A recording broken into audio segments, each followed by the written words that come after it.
Ignition sequence start. 3, 2, 1. Houston, we have a problem. Liftoff. We have a liftoff. We copy you on the ground. You got a bunch of guys about to turn blue. What you're seeing here is a mirage.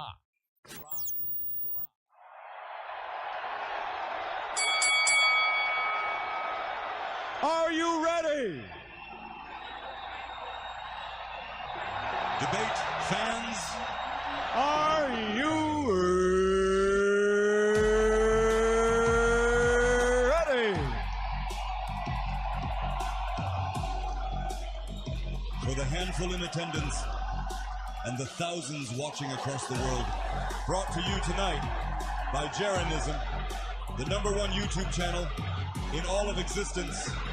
Ladies and gentlemen, Let's get ready to rumble!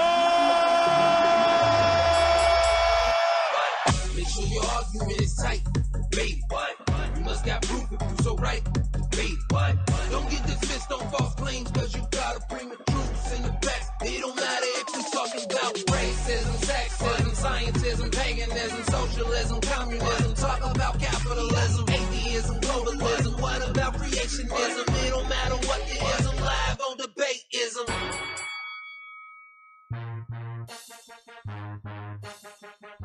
Don't get it twisted. This is the premier debate show on the interwebs. It's Debatism X. So stop talking and listen. Take a seat and listen. You got two debaters tonight with a unique and separate opinion. Our job is to listen and adjust our beliefs if we think that they have presented the argument that is worthy of that. My name is Jared. I'm your host of your show today. We've got two very cool people here. We're going to be introducing them 1 second. Let me get them on the screen. And this is the wrong button. There we go. We've got let's gonna have to get rid of one thing first. That right there. There we go. All right, now we're here. We've got two guys here ready to go at it. We're gonna start with Ozien. Ozien, just say hi to everybody. Let them know that who you are and where they can find you and all that fun stuff. Hi, I'm Ozien. You can find me on Matters Now on YouTube and check out we do variety content. I do a lot of flat earther reschooling. If you want to come check us out, go check us out there. Oh, I need that. Okay, and we've got Shane St. Pierre here for the first time. Shane, welcome. Thank you for your work, and tell everybody where they can find you and who you are. Great. Hey, thanks for hosting, Jaren. Thanks, good to be here. And everyone, welcome to the demonstration of what a better argument looks like for gravity, right? No, I'm just kidding. I'm be able to be found pretty much adl.place. We'll link you to everywhere I am: Twitter, BitIssue, Odyssey, Rockfin, Rumble, etc. That's all where we're at. And this is going to be, I think, a really good, respectful exchange of ideas. So thanks, everyone. Fantastic. Yep, and both the links are in the description. We are going a little bit longer today rather than the normal 30 minutes each. We're going to do 45 minutes each, and instead of the 2 buzzers, they'll get 3. So that's basically what we're doing. And we're going to start out with a coin toss. Let me get that on the screen here, and we'll let Shane do it because Shane is a first-timer. And what do they say? Beauty before brains. Sorry, Ozien, but it's just the way we got to go.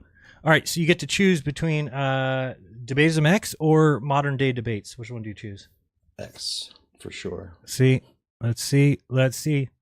It is it is X. See, there you go. Nice pick. All right, so you get to choose whether you want to go first or second.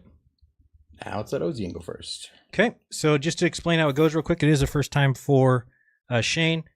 Ozien's going to go first, which means he's going to give us a 1-minute intro. Shane's going to follow with his 1-minute intro, and that's just meant to say, here's my position. This is what I'm going to be trying to show tonight. After that, both clocks will be set at 45 minutes. Ozien will begin, and he'll just start talking, and he can go as long as he wants. If at any time St. Pierre wants to take over, he's going to ring his buzzer. You'll hear it. I'll hear it. And then within the next 10 seconds, I will switch the mute button to the other person. They each get 3 of those. And that's basically it. We go back and forth until both clocks end. Somebody did ask what happens if one person's if one person's clock ends, the other person gets the floor for the remainder of the time. So that's basically it. Go ahead and start us out with your clock's at 1 minute. Go ahead, Ozien. When you start talking, we will start your 1 minute. Give us an intro. What are you trying to prove tonight? Yeah, I'm going to argue that mass attracting mass is the best explanation for why things fall down. And even if you did appeal to something like electrostatics for why things follow down, such a force still would create a sphere, would still explain why we have a pressure gradient, would still not falsify a flat Earth, and would still support the idea that we've gone to space and stuff like that. So it's not anything that would prove any of those claims are false, and that we can all do an experiment to prove that mass does attract mass. We've done very good tests, and I'm going to go over that concept. I also wanted to discuss that we don't need a medium for light to propagate. We do not need an medium that light does travel as a particle and as a wave. And that's my minute. Beautiful. And Shane, go ahead. When you start talking, we'll start your minute for your intro.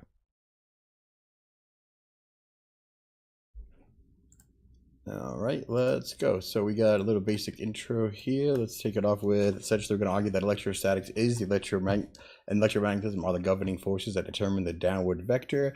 They determine the vector, which is a zero magnitude, but determines a non-zero direction down, and then density, buoyancy, viscosity sort everything else out. General forces sort everything out, right? So they do the equivalent work of G, not electrostatics as itself as the force replacing.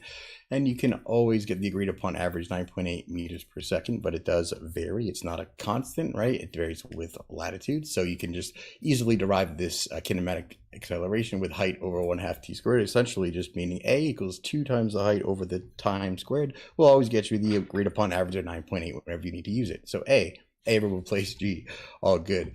And then you can also prove that using the Van de Graaff generator, you can change the polarity and the charge distribution ratio so that it would go up and become less dense than the air around it. So the charge distribution potential has to be manipulated for that to happen.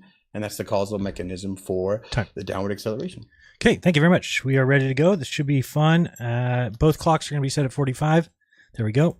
And Ozian, you're going to begin. Both your buzzers work, and they are on. Yes, okay, good.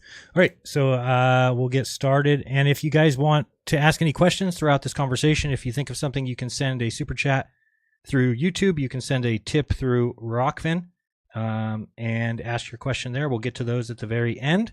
And let's get it on. Good luck, guys. Looking forward to this one, and see if anybody will change their worldview. Is gravity, or is the downward bias, a result of gravity and mass, or is it electrostatics? Let's begin, starting with you, Ozian, and I'll be muting you, St. Pierre. Yeah, I'd like to share my screen really quick, if you can pull that up. Mm-hmm. I don't know if you got that up. Let's see, 1 second. Okay, yes, go ahead. Okay, there it is. All right, so basically I'm going to look at dropping 1 cubic meter of lead. He did appeal to a Van de Graaff generator for electrostatics, saying we can change the polarity, which means we can affect the electrostatic charge.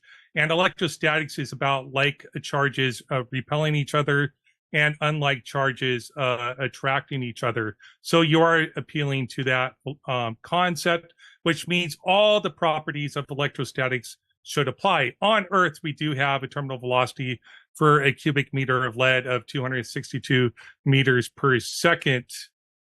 Where's it going?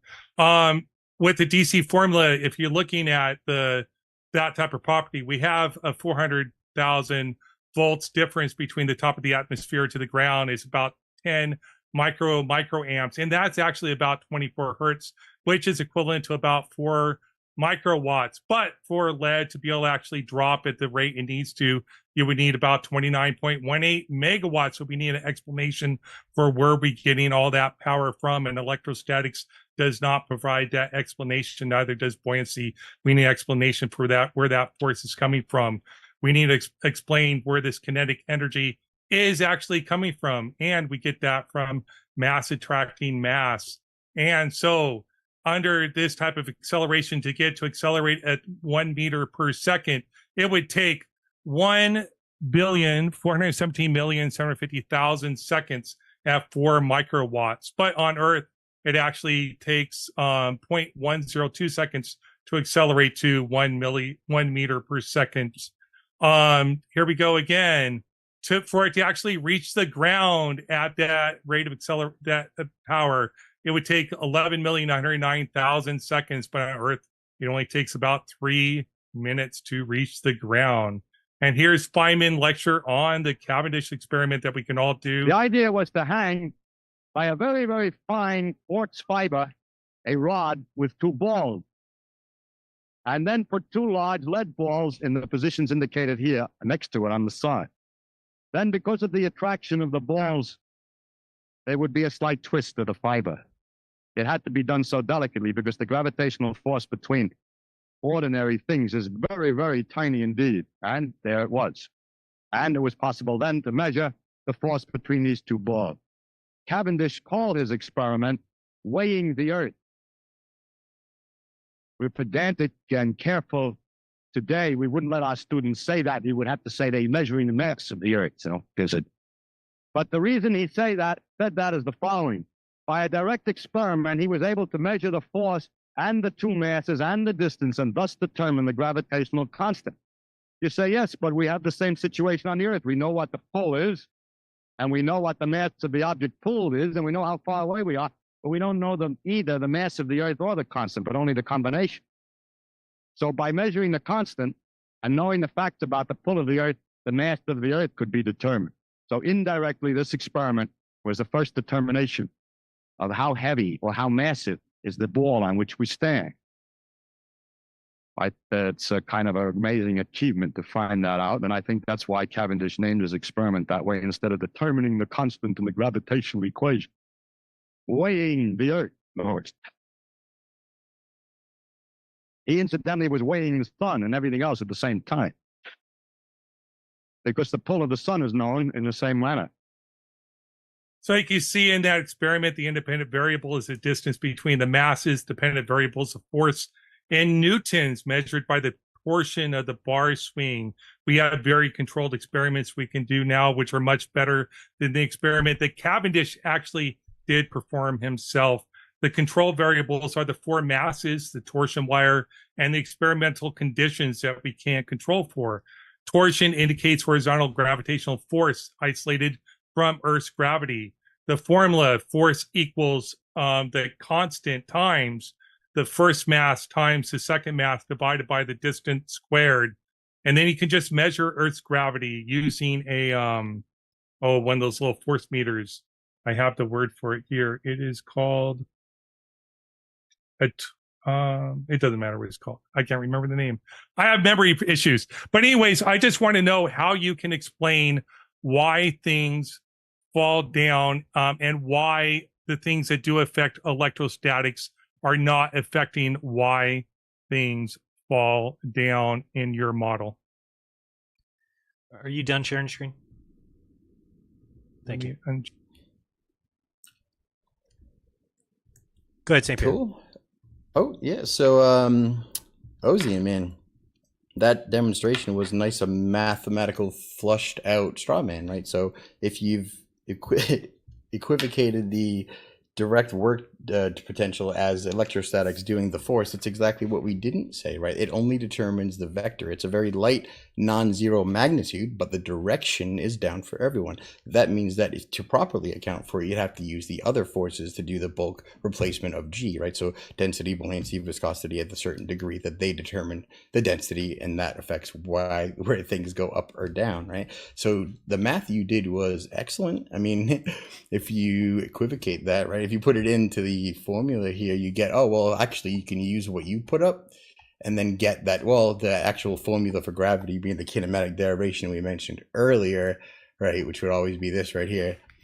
Again, would be A equals 2h over t squared. We could just go right to your video and apply that and get, well, actually, what that object fell within 23 seconds. And then you can try to replace that G with the electrostatic force to rev up for 6 months to get the same equivalent of our trillion seconds or whatever. But the proper derivation would be the new formula with probably coulombs volt per kilometer, I think, or whatever the unit would be to get the density, electric potential ratio versus density of mass to get the actual effect would be some sort of combination of coulombs constant and gravitational constant. You did mention gravitational constant. That is awesome. We'd love to algebraically define that. We love to also go with the Newton's law of gravitation, which we can use to derive Kepler's law from Newton's law from Kepler's law, meaning we can equate centripetal to gravitational force, and then the mass would itself cancel out, going poof, and then we can say that, well, this can't be a dynamic cause of gravity, hence the basis for a mass attracting mass, because there's no mass in the equation at all.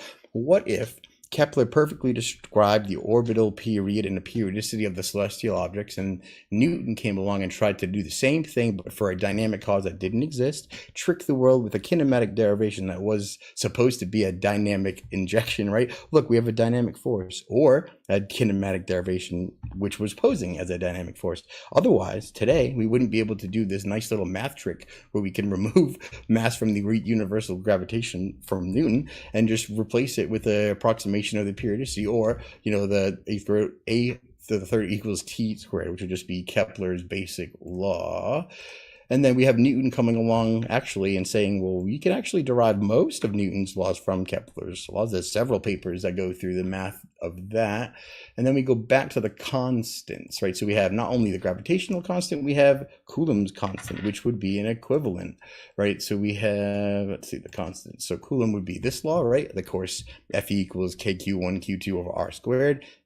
Comes out to 9.0 times 10 to the 9. Interesting comparison. You went over this one, the value of G in newtons.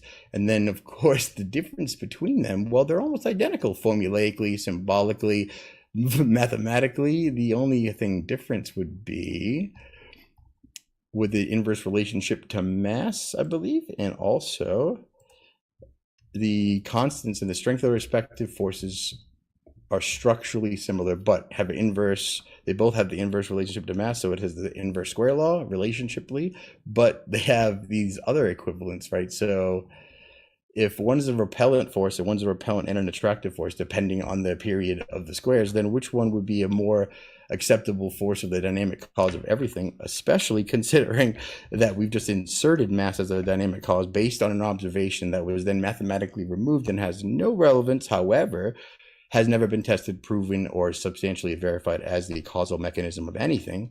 Whereas using the Van de Graaff generator to alter the polarity to a degree to outweigh the charge density for the density of an object will make it float, just like we've all seen. Human hair, wood filings, iron will all go up. We'll change the electrostatic direction by changing that variable. Of course, the gases in the atmosphere would do the same thing, even at an atomic level, right? The separation of layers of atoms would be electrically governed, meaning that the denser it is, the more electric potential it has. And all these rules follow the existence of that gradient we have in the atmosphere between, what we assume are two Gaussian surfaces, which, by the way, can definitely be curved. We have a nice explanation, I think, right here for what a Gaussian surface would look like as a spherical half charge distribution layer, essentially. Right, if we go, let's see here. Yeah, so we have two Gaussian surfaces that gives us the voltage gradient. The gradient itself is the dielectric acceleration determining down for everyone. And of course, the other forces that exist always sort each other out. I feel like I've been talking a while. Okay, go ahead, Ozian. Yeah, so what is a Coulomb? Like you're describing forces. What's a Coulomb? You mean the unit of measurement or the Coulomb's constant we defined over here as the unit as a unit of measurement? Of measure of what?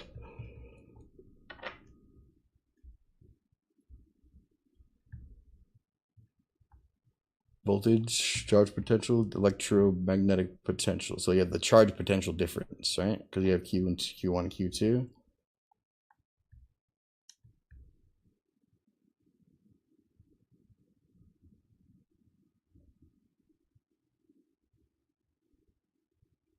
Was there a question? Did you ask him a question? Is that what's going on? I asked what a Coulomb was. Do a measure of the charge potential difference, right? Because it's electrostatics would be charge potential moving, and this is Q1 and Q2 as the electrical charges. So that's what it would describe. Is that what you asked? Or you like what? So what is it? What type of charge is it measuring? Charge of what? Electrostatic charges, man. That's the constant, right? The Coulomb's comparison to gravitational equation. You haven't seen that one? It's the same exact formula, right? Can you show me a reference where what a coulomb is?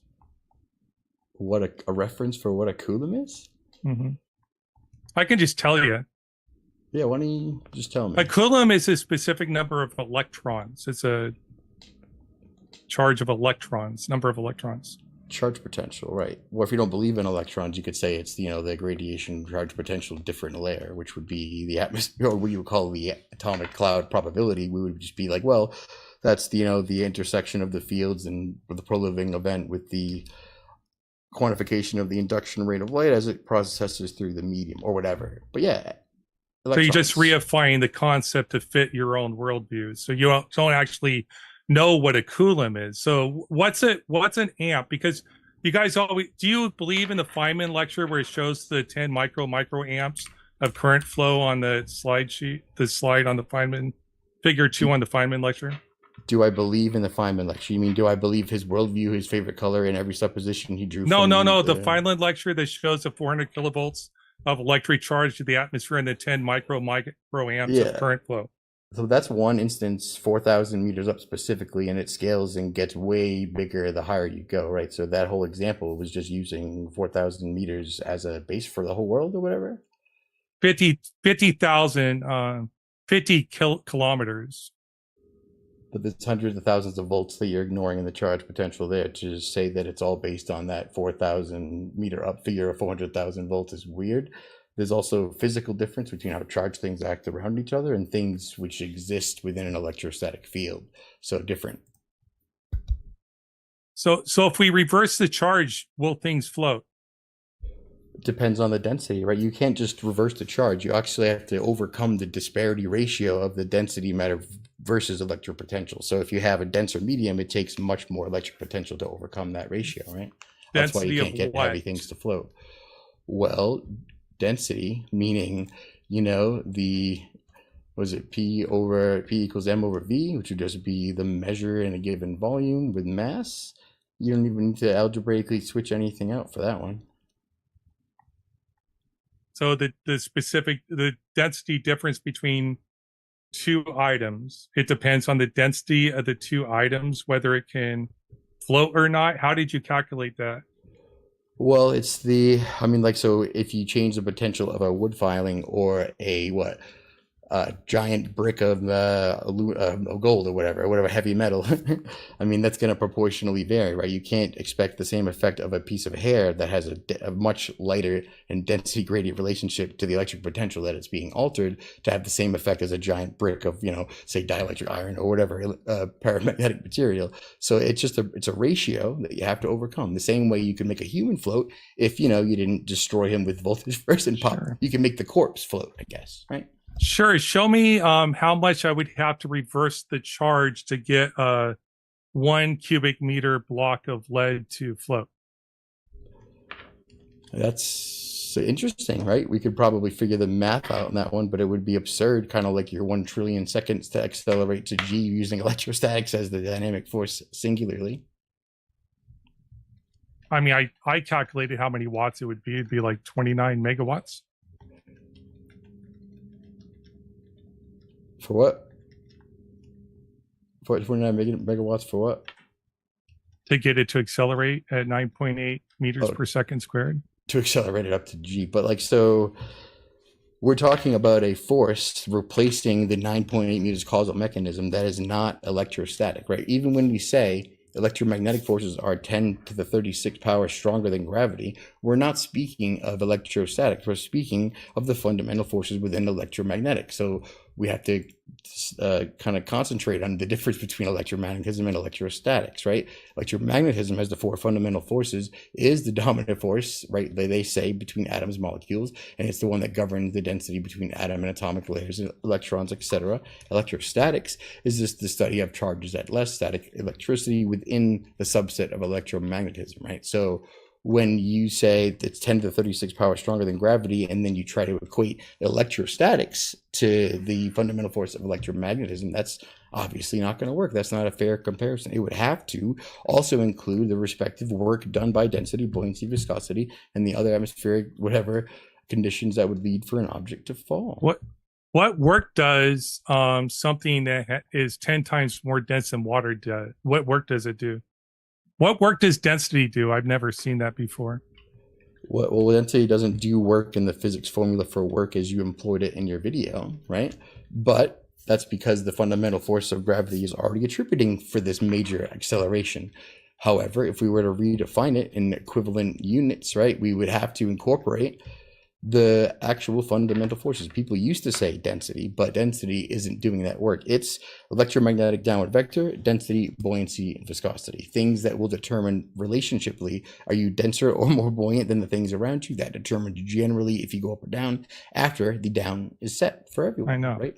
I'm just looking for the formulas. How can I use electrostatics to calculate if something's going to go up or down? Like I can use buoyancy, I can use G.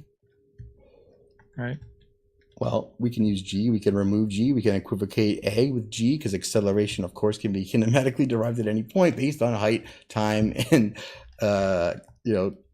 height, acceleration, and time, right? Easily. So we can say that it's G, or we can use A. We can do the same thing for buoyancy. We can redefine that with a nice little A, which is just the displacement plus the viscosity. We can just take a look at, density, downward acceleration, of course, A, and then B, the volume works the same way. Again, mass would just be replaced with little g for A again, same thing. Weight, of course, is the same thing. Look at that, it's the same formula. And then density we have also doesn't need any adjustments. We have mass and volume, right? So that's essentially what we're talking about as a governing property for what the electrostatic induction potential would be as the proportionate ratio with objects. So once you overcome that density ratio with the electric potential, things could potentially change the downward vector. So what is electricity? So if you build an electrostatic charge and you make a connection with a load, what does that produce? What is electricity? Is that what you said? Yeah, so typically if you build electrostatic charge between two objects, right, and you put a conductor on there, you produce electromagnetism, right? You produce a current flow between the two objects. It produces electromagnetism. You produce electron flow, which is when a number of electrons pass a given point at a specific period of time. 1 amp is when 1 coulomb of electrons pass a given point in 1 second. So that's where we get 8 amp from specifically. Nice. But so you appeal to electrostatics, but we have no specific. Do you think we can use electrical force and directly convert it to mechanical force? Because no, that's not it at all, man. Right? So, I mean, that's a bit of knowledge you demonstrated, Ozien. That's respect, dude. That's good.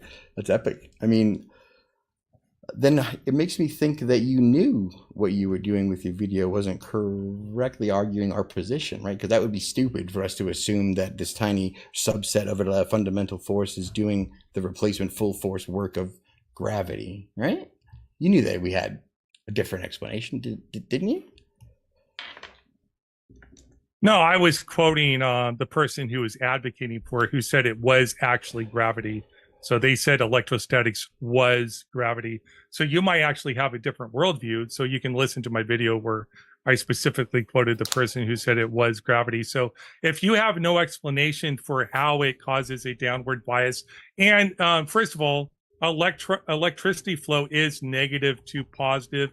The Feynman lecture doesn't, electricity flow is not positive to negative. So I want to know how you know it's positive to negative. Isn't it the case when you use a Van de Graaff generator, it is like charges repel and unlike charges attract? Yeah, so the conception of positive and negative could always be attributed to like states of equilibrium. Charging seeks discharge, discharging seeks charge, and we could equivocate the potential of Earth to be discharging, right, to be grounded, to discharge a perpetual state of discharging, and then the antithesis, the sky, or the Gaussian surface with the curvature equivalent would be the proposing, discharging surface, and those two sorts of equilibrium would seek each other. And because of those Gaussian surfaces that exist, the voltage gradient kind of pops up as the direct result and evidence. Also, the way gases, the way gases are distributed, the way atoms are distributed with the periodic table and the density, all of that supports the voltage gradient. But crap, I forgot what your question was, dude. I feel like isn't that's it lost. true in a Van de Graaff generator? It doesn't matter if you put positive on the top or positive on the bottom. Like charges repel and unlike charges attract, and the direction you get stuff to levitate in the middle, regardless of the polarity. So the polarity of the Earth doesn't have any effect on the downward bias. You can prove that in a Van de Graaff generator. Not say it has a huge effect, right? You're saying that when you use a Van de Graaff generator, you alter it so that you can show that changing the ratio of the charge doesn't affect the downward vector, or that it does? Yeah, it has no effect on downward vector. You can flip the polarities. You can cause things to levitate. You can cause things to go up. It depends on how you charge it from the top or the bottom. It has no effect on the vector. Well, I don't know what you mean, because we make, the exact opposite discovery when we change the polarity enough for the relative to the density to make objects that would not float regularly, literally float and change their downward vector to upward, right? Using this same potential, right? So we manipulate it, you say electrons and all that stuff and charge density, but we'll just change the electric potential to outweigh the relationship of its density, and then it will float. Literally, the downward vector changes to upward vector, and all the same forces proceed to put it on the ceiling, right? Iron, human hair, essentially, we have coherent and incoherent forces, right? Things that are magnetism and ready to attract and or repel. And then you have the incoherent dielectric acceleration, the existence of the gradient propelling it as a general downward vector with a very light non-zero magnitude. Yeah, that's the point. It's attracting and repelling each other. It doesn't matter if the top is positive or negative. It's also, most of the ones you use are like 30,000 volts, but the voltage gradient, the atmosphere is 100 to 400 volts per meter. It depends on the atmospheric condition. It changes dramatically depending on where you're at, time of day, the conditions. But these Van de Graaff generators, you can flip them, turn them upside down. They still do the same things. Like charges repel, unlike charges attract, have no thing at all to do with the vector, and they should be allowed to levitate lead, but they don't. Well, you just have to figure out the actual math to levitate lead. How much potential would you have to do to overcome that density? It'd be much greater than human hair, you presume, right? But they could definitely do it.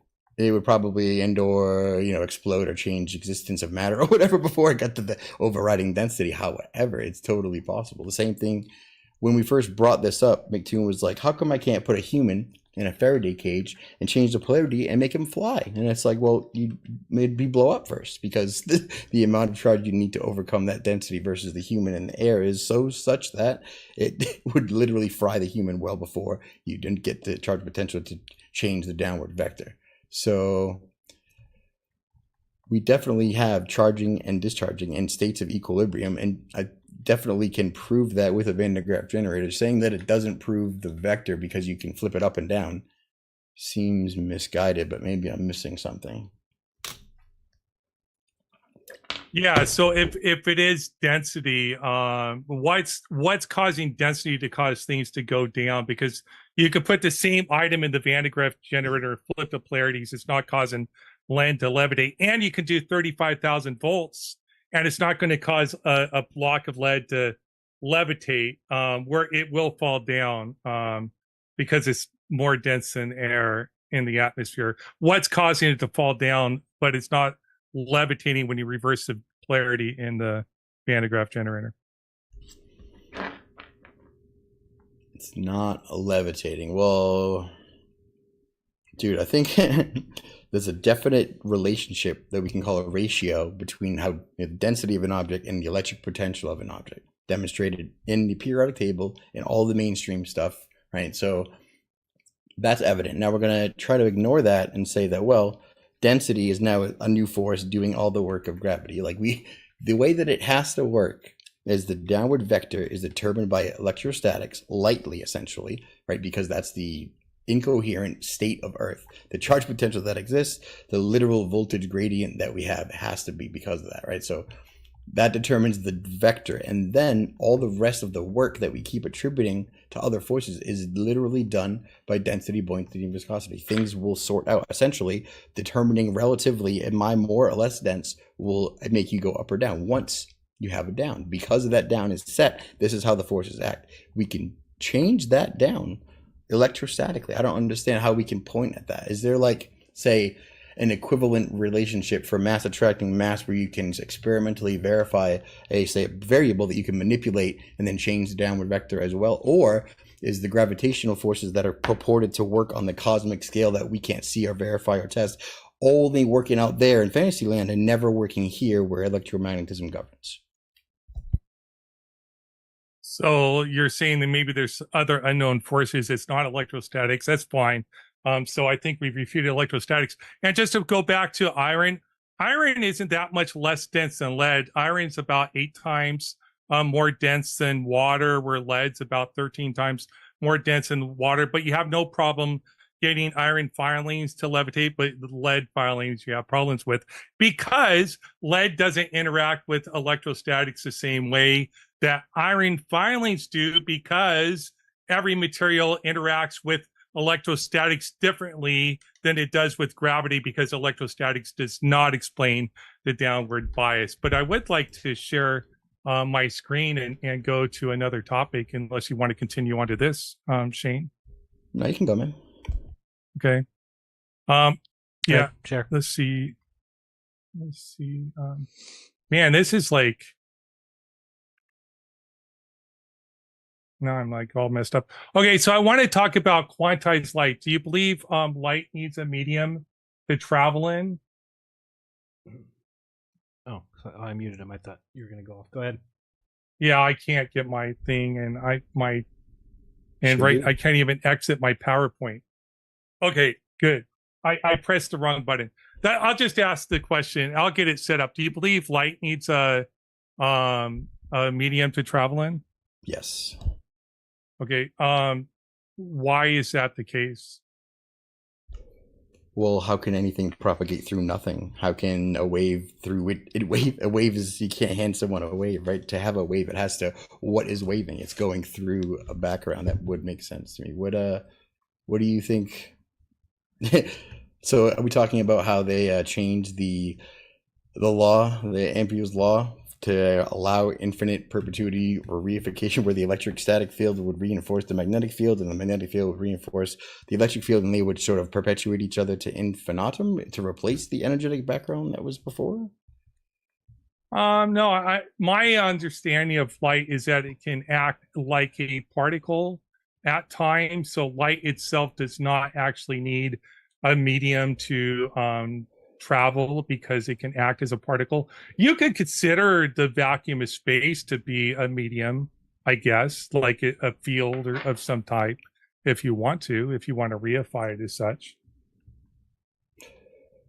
Well, so when Maxwell changed Ampere's law, right, which was the literal based on how charges would perpetuate themselves, they needed a background, but now they don't, because they invented something called, what was it? The displacement current, which is not real and then just does not exist. It justifies this self-perpetuating electromagnetic perpetuity nonsense thing that allows things in electromagnetic fields particularly to exist without a medium, which is just nonsense, right? Of course they need a medium.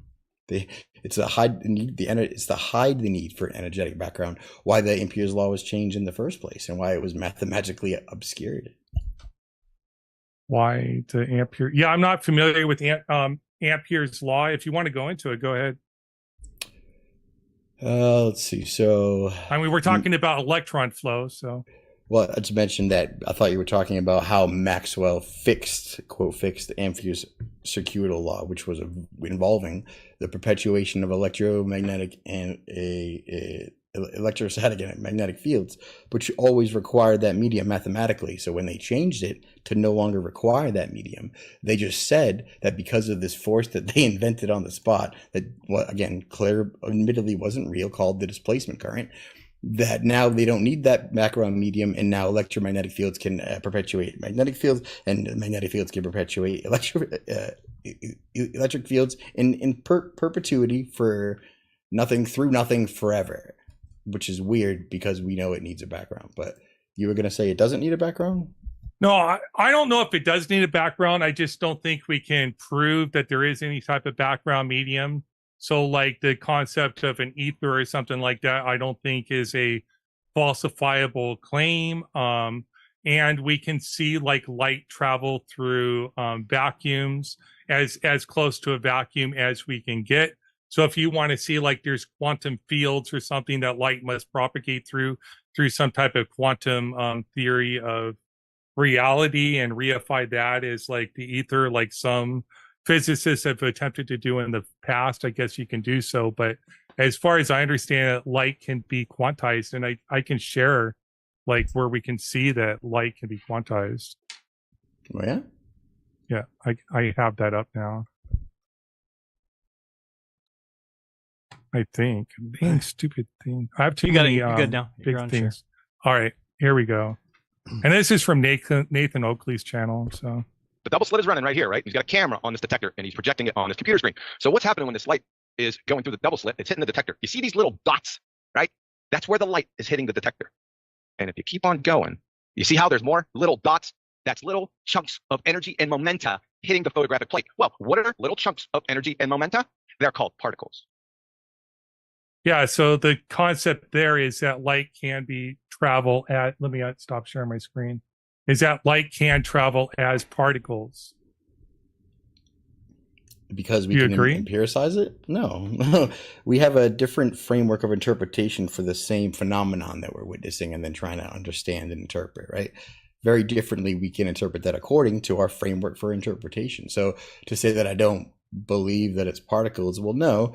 I don't think that light can be simultaneously two things depending on how you think about it. It is a wave, and it's only mistaken for particles because of the misunderstanding of the way it propagates, right? The photon, for instance, instead of being little tiniest quantifiable little bit of light that pops in little balls of light and go in perpetuity until you can receive them to see them, like that's would be more sensibly as an event, an intercedence of the electric and the magnetic fields. And when that intercedes, you have light, luminosity, and because of that, you have an event which would be called a photon. The same thing, experienced the same way, but interpreted very differently between the frameworks of interpretation. So is light a particle? No, absolutely not. It needs a wave. It needs a background to wave through.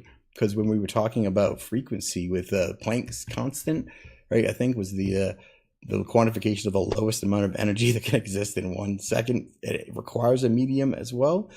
And you need, let's see, if you introduce heat, then waves actually never collapse and turn into particles. There's only measure the waves, which is the diffraction pattern. So what was the evidence for particles again? That life is particles, where you can see it quantized in the double slit experiment. I think we have other evidence for that. Like we have forward-looking infrared, we have radar, the concept where we can measure the round trip speed of light, right? Where light does take 12.36 microseconds to travel 1 nautical mile and return. Do you agree that it takes 12.36 microseconds for light to travel a nautical mile and return for radar to work? Well, I don't want to get into sky miles versus statue miles, etc. yet, but let's on the quantification of the induction rate of light, I mean, that's a thing that's useful, sure. We know it's useful because satellites work with their good old C plus V. That wouldn't be the case, right? So we know that it's a quantifiable, measurable thing. It's if we quantify the rate of induction or the time it takes to travel would be, identical. So yeah, I could think that that's a quantifiable metric and a useful measurement. But is it really light traveling at 186,000 miles per hour? Probably not. Well, what's traveling then?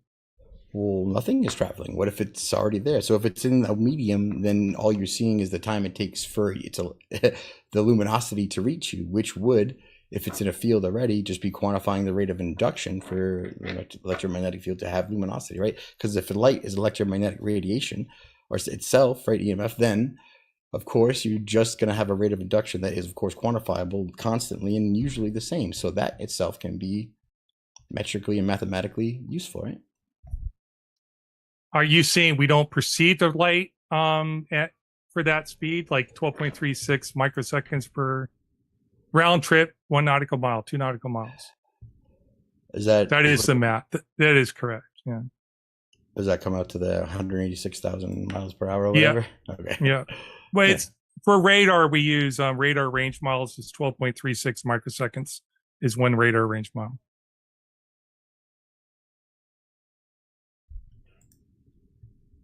So we are able to send a radar signal out. It goes 1 nautical mile and returns back to the receiver for the sensor to sense it. We take that time signal from when we transmit the signal until we receive it. What are they receiving if it's not the electromagnetic radiation they send out? Why wouldn't it be? Wouldn't that be a actual? So when it gets sent out in very low frequency in radio Fs, it wouldn't an east to west differential be more pronounced than a north south differential, because it also obeys the directional preferential speed of light that we have. So if we're radio waves inducing, then east to west would be slightly slower and faster going east or west, right? Well, both objects are moving. It really doesn't matter for the distances. Most aircraft, like the radar, is only good for 35 nautical miles, so it doesn't really matter for that type of testing. So my question is, what is the detector receiving if it's not the EMF? Well, I think it is, man. I think that we've just the phenomenon that we're quantifying as the speed of light, I've just said, is the thing that I accept but explain differently and interpret, according to my framework, which doesn't mean I don't acknowledge it. I just think about it differently, right? Sure, it's a useful metric, but I don't think it's the time it takes for light to travel. I think it's the time it takes for the electromagnetic induction to be luminescent and visible to us, which is a small nitpicky thing, but the only difference is it doesn't travel, right? So how do you know there's a difference between light and EMF? How do you know there's a difference? So like you can't see EMF, but you can see light. Right. Well, we get to what the fundamental mix-up of everything is a different question, right? If everything is like, so is like hard light matter? Is light all there is? Is electromagnetic forces the ether under torsion and the electrostatic ether under torsion and the electromagnetism ether under stress, etc.? Or do the fundamental forces that we know all exist as a equilibrium seeking device of causal pressure mediation, right? Well, that's what I'm asking. Well, and I'll just say real quick, let me interject. You can stop the clock for a second. More than, because I keep getting the questions, right? The questions, but you're supposed to be presenting something and he's presenting something and you're just asking him questions the whole time. So try and get to your point. You're needing to prove to us gravity, and he's going to try and prove the other, but don't just ask him questions the whole time. Anyway, go ahead. You can continue. Yeah, I know we got off the topic of gravity, but I can go back into the Cavendish experiment. So do you agree? Like, I don't think you're able to show that your experiment with the Van de Graaff generator is showing any downward bias, because you're still appealing to the density difference between different things to explain why things fall down, even though density is not explaining the bias. But anyways, Cavendish experiment, we do have the independent variable in the experiment, which is the distance between the masses. The dependent variable would be the force that we measure with the torsion bar. The control variables are the masses that we actually use, the torsion wire, and the experimental conditions. The torsion indicates a horizontal gravitational force isolated from Earth's gravity, and then we have the formula that we can calculate for the gravitational constant. What's wrong with that test? Oh, so much. Can I share screen? Yep. Go ahead. Oops. And my dog is gonna go crazy, or he's growling. Go chill in a minute.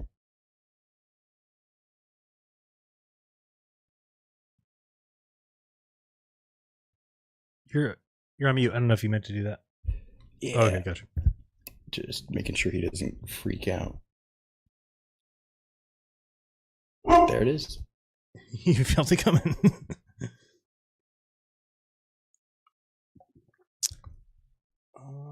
Okay, yeah, you are sharing now. Go ahead.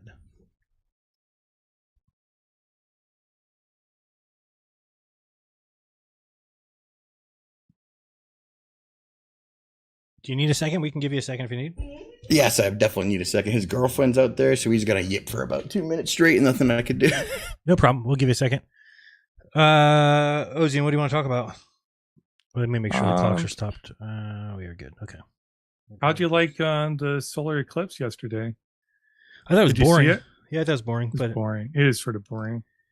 Yeah, I took my camera out there. I've got the infrared, and I probably watched this thing come on like just a little bit, like 10%, and I was like, all right, I'm done. I'm gonna go watch paint dry. It seems to be about just as fun. I went out there to stream. Did you? I got the like a 360 sunrise sunset around me. Pretty cool. What do you mean? Oh, you saw you filmed that? Yeah. Nice. I streamed it actually. It's pretty cool. Where were you at? Erie, Pennsylvania. Okay. So was that in the path, the full path? Yeah. Totality? So Really? the clouds went away like 20 minutes before the eclipse. Like, so I got there. Like, I didn't think we would get clear skies because it was cloudy, overcast the whole time. There was no ships. I was going to get some horizon footage, but I couldn't get any because there was no ships, unfortunately. It's because you work for NASA that I think that they remove the clouds right in time for you. Yeah, It's nice of them. I'm a Jewish shill. Yeah, we got you. Working for NASA and catching a show truck are different, right? No. You back, Shane? I think I'm good. I think we're past it. Yeah. Okay, you're sharing screens, and we will start your clock. Go ahead. Cool, good to go. So you went over the Cavendish, mass attracting mass. So essentially, right, we can set it so that the gravitational force within the Newton's law of universal gravitation cancels itself out. Mass literally algebraically cancels when we derive Newton's law, or the Kepler's law from Newton's law. Essentially, when we do that, right, we just retain the periodicity and the same description of the ellipse of the event. Essentially, the sky path of the celestial objects can be described perfectly without mass, but Newton insisted on inserting it, but we can remove it kinematically, therefore proving it couldn't possibly be a dynamic cause or force of gravity. Now, again, dynamic and kinematics are different. Dynamic would be the prediction of real life forces in motion and body, and kinematics would be the mathematical description of things that you can change. Just proof on a piece on paper, essentially, right? So if we can remove it kinematically, it wasn't a dynamic force, period, full stop. So if it wasn't a dynamic force of the causal nature of the path of the planets, then what was it? Oh, wait, so if we can determine the mass of celestial bodies using this famous equation that we then derived from Kepler, then what we have, people, is a way to mathematically covariantly scale a whole building universe based on optics, that is, diameter of celestial objects. So if we take, say, the degree, the apparent diameter of the sun and the moon, as Jaron pointed out in his scaling covariant video, then they can say that that's a different mass and distance all the way through with factorially going down. And using that method, they would covariantly build mass relationships of distance in solar systems, galaxies, etc., all the way through based on this mathematical derivation of mass. However, when we can remove mass from it, how are they describing the mass of celestial objects with the literal kinematic derivation of nothing dynamically causing nothing? But it gets worse, right? Because we determine the strength of gravity as, of course, the inverse relationship of mass we went over, but we like to compare it to Newton, as we said before, the comparison of Newton's law of gravitation and Coulomb's law of charges is the absolute best way to take a look at what we're really talking about, right? This thing right here, because what the differences are so little that it's ridiculous. If it's almost like if you took one law to make a new law, dynamically say mass, Newton, gravity, and Kepler's description of orbital periodicity, then they would be equivalent in all the ways except for the one where you wanted to change it, right? So now if we're saying mass, of course it has an inverse relationship to mass. So we can remove kinematically, dynamically, the mass attracting mass from Newton's law of gravitation, so that is null and void. That's just a description of the orbital periodicity. Of course, the derivations from there would be null and void as well. And we can also use the same equivalence with Coulomb's law and the universal law of gravitation. And again, the constants would also be derived similarly and come out, not identically, but definitely equivalently. I think that's good. Ozien, you're up. All right, that's great. But now you're just appealing to electrical equivalent for mechanical explanations. So then it goes back to my explanation for why electrostatics doesn't explain why things fall down. If you're seeing a kinematic equivalence for Coulomb's law explains the downward accelerations, then we're right back to electrostatics not explaining why things fall down. And you're also straw manning what I explained by with the Cavendish experiment, which had nothing to do with orbital mechanics. The Cavendish experiment is about bringing two masses side by side and showing that they attract to each other. Has nothing to do with the gravity towards the Earth, even though the gravity towards the Earth does have an effect on the whole apparatus at all, but we isolate that gravitational force between the two masses. And with the new technology, new equipments we have today, we can remove a lot of these other forces and stuff like that to isolate as much as possible to the gravitational force. Are there problems? Of course there's problems, because we are not in a fixed absolute space we don't have a lab reference that is fixed. That's a problem we have with all these tests that we haven't gone into with Sagnac effect and all these other stuff. When you talk about Wang, Ruyang, we don't have a fixed lab frame. We can never probably have a fixed lab frame, or know if we could ever have a fixed lab frame. So any claimed to any type of movement, we have to take into account that we cannot know if we're fixed or not, because the Earth itself, as far as we know, is rotating. So your entire thing you went on to was about orbital mechanics, but I was talking about the Cavendish experiment, which is two parallel things attracting to each other. So anybody can do the test, and people can go online and look at very accurate tests where we actually use gold, like very, very accurate tests. So why can't you address the Cavendish experiment directly? And if you're appealing to Coulomb's law, then you're right back to electrostatics. You've refuted your whole electrostatics claim. And my argument to explain that it doesn't provide enough force holds true. Well, no, right? So if you want to stick to the derivation of the gravitational constant in newtons, we could do that, right? There's a nice paper that someone put out for the gravitational force in general relativity, literally applied to flat Earth, but they kept it with the radius of the flat Earth, which is obviously kind of a equivalent nonsensical, but mathematically it works, right? So you can say that the gravitational force, when you can start with the Newton's law of gravitation and derive the same constant, 6.67 times 10 to the negative 11 in force in newtons, but then you can say, redefining it as the force of Coulomb voltmeters, G1 M1 over R squared, the same periodicity again, and then you have the M1, the supposed mass of flat Earth. Again, this is not my position, just a different way to do what you're saying can't be done, when it's actually from a paper called Spears. But they do gravitational force to the round Earth, and they get this equivalent G derivation, kind of the same kinematic equivalently. So they do ME times 5.972 times 10 to the 24 kilograms, acceleration due to gravity A, of course, back to that G versus A.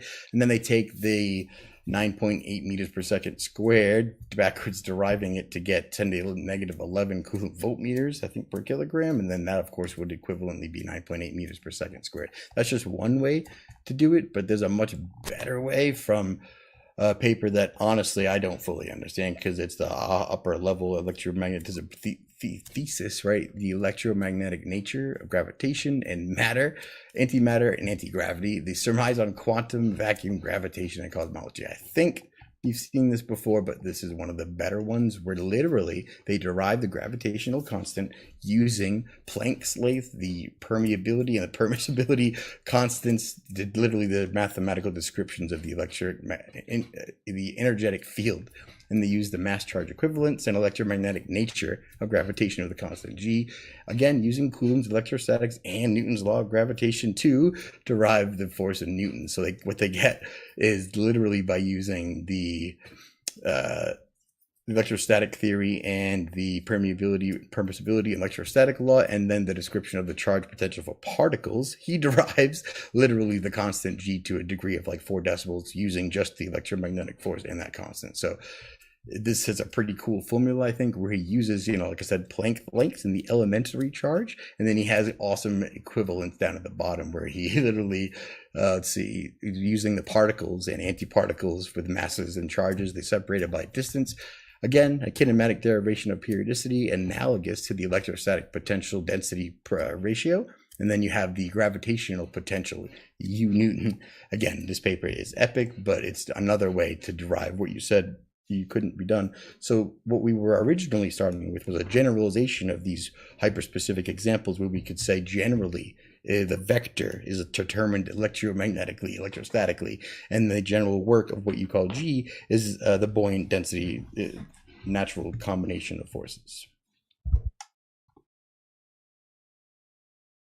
Okay, then you're just obfuscating by showing these equivalencies. They have nothing to do with your worldview to explain the downward acceleration. So Coulomb's law has nothing to do with this. So you can't say they're equivalent. You have another explanation, because we cannot take electrical force and explain why mass attracts mass. So yes, these formulas are similar because the concepts are similar when it comes to forces and distances between the two objects that are providing the forces. It seems to be something that's sort of fundamental about inverse square law, about forces and stuff and how they propagate through our reality. Maybe that's something that's sort of fundamental. I don't know. That's sort of a philosophical concept I'm not really familiar with, but it still doesn't go explain why we can take two masses, and masses are just arbitrary things, right? That we've decided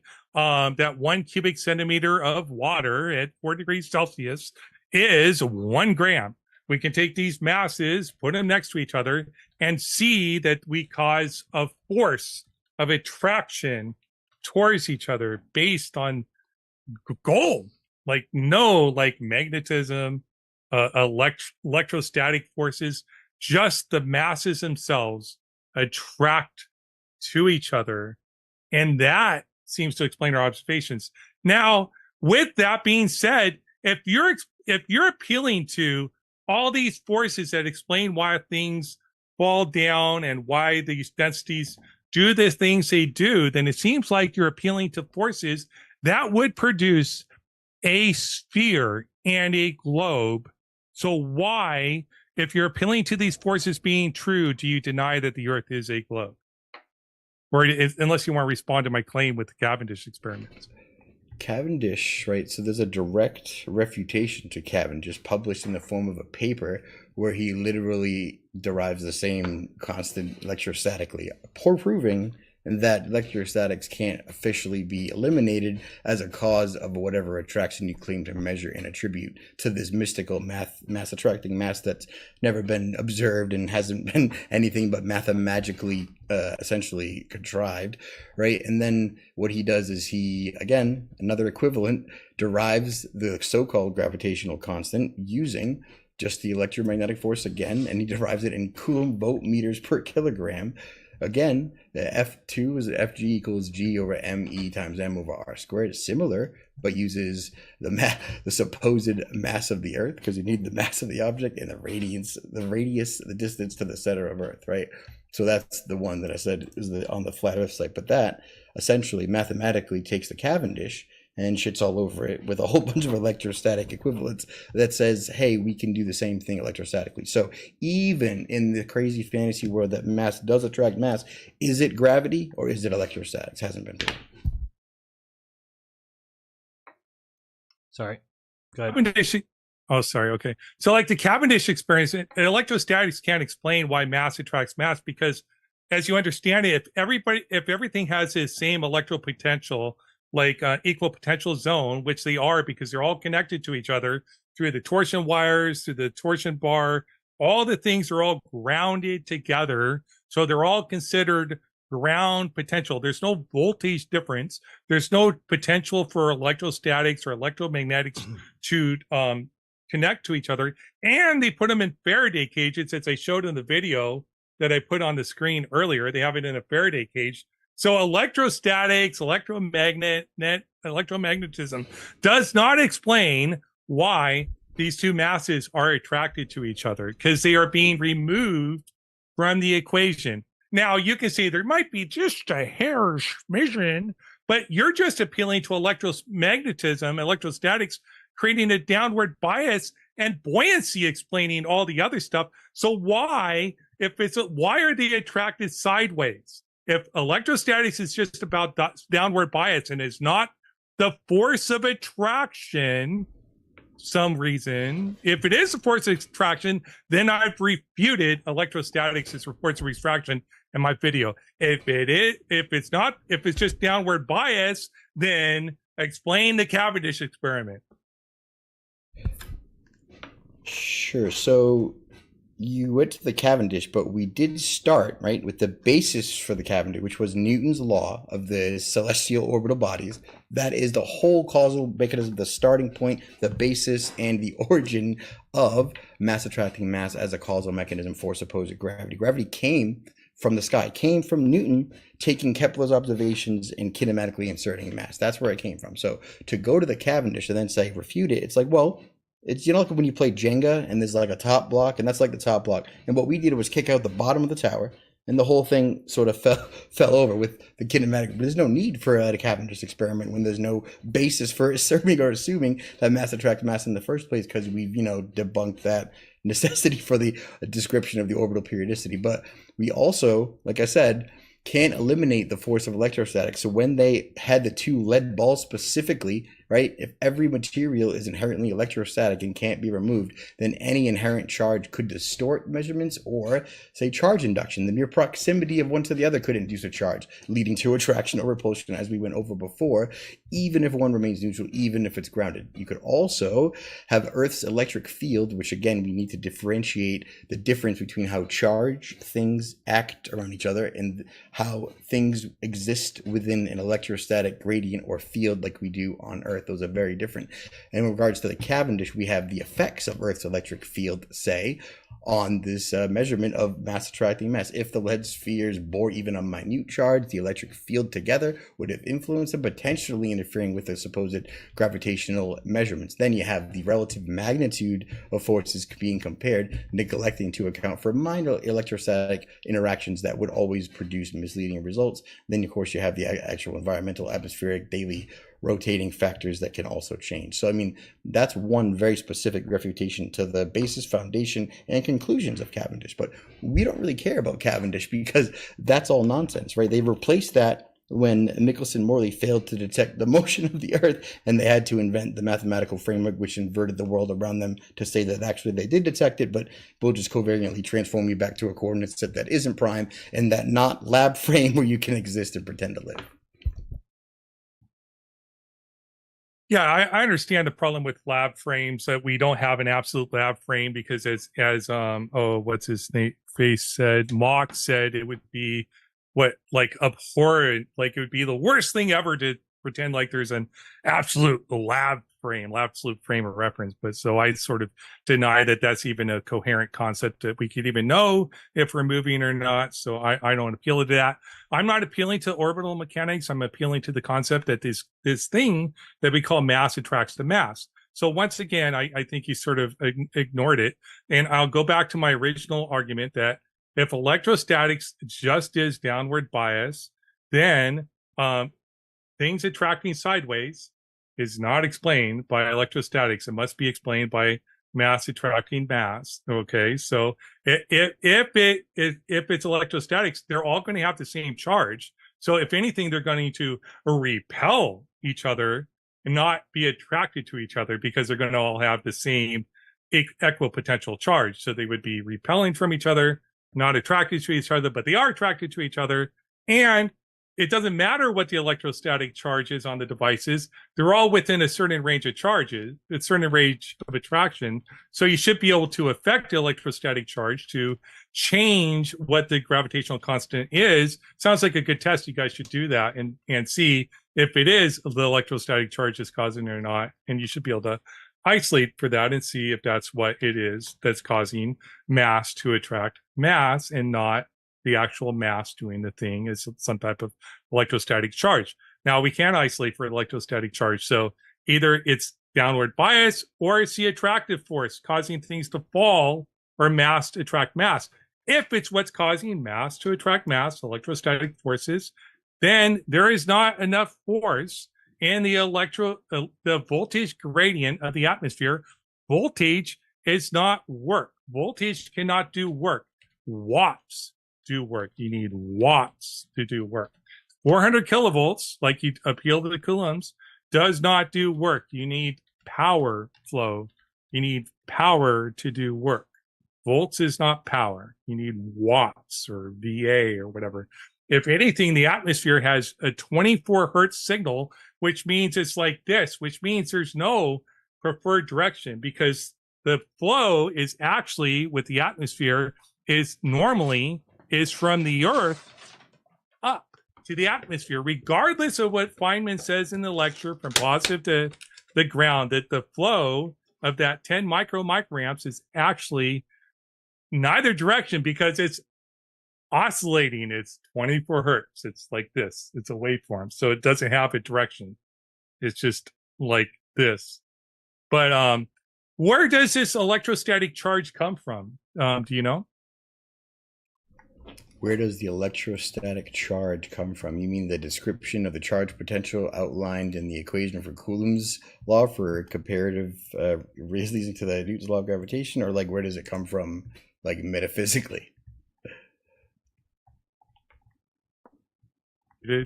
Yeah, where's it come from for the Earth? Where's this 400,000 volt for charge for the Earth come from? Where's it come from?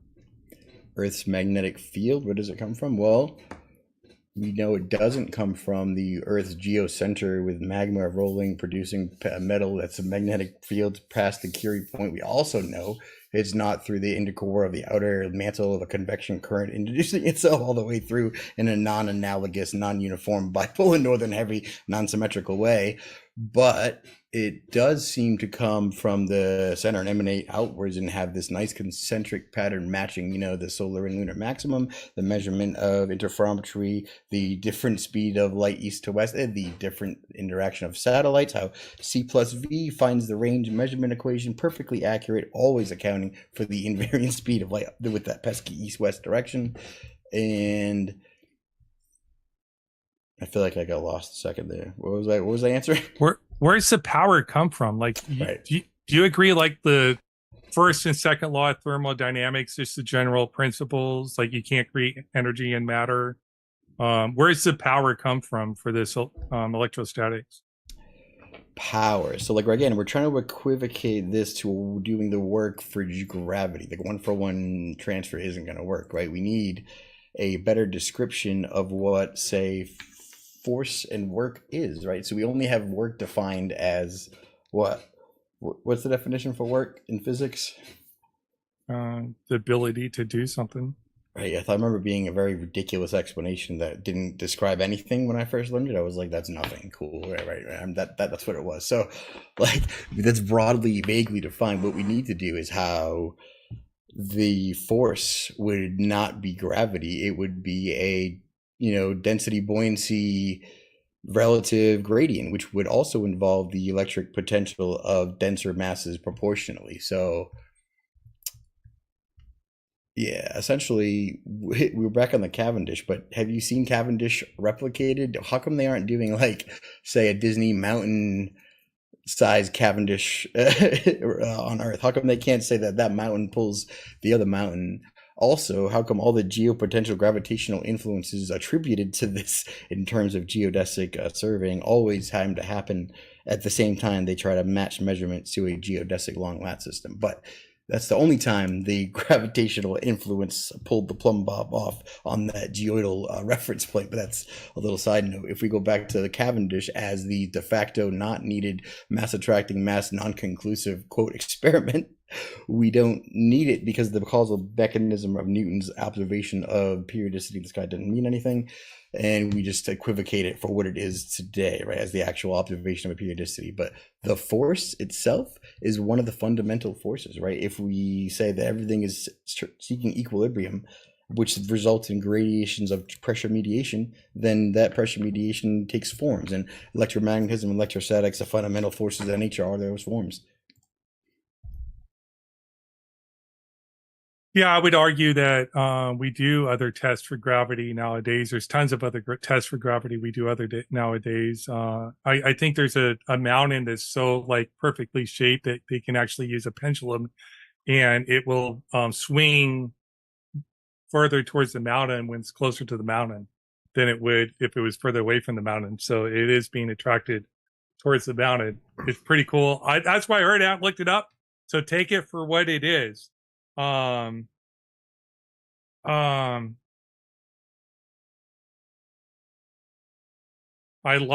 total brain fart. Don't you hate that, Shane? Happens, like, right? I'm like, hey, I forgot what I was talking about mid-sentence. My bad.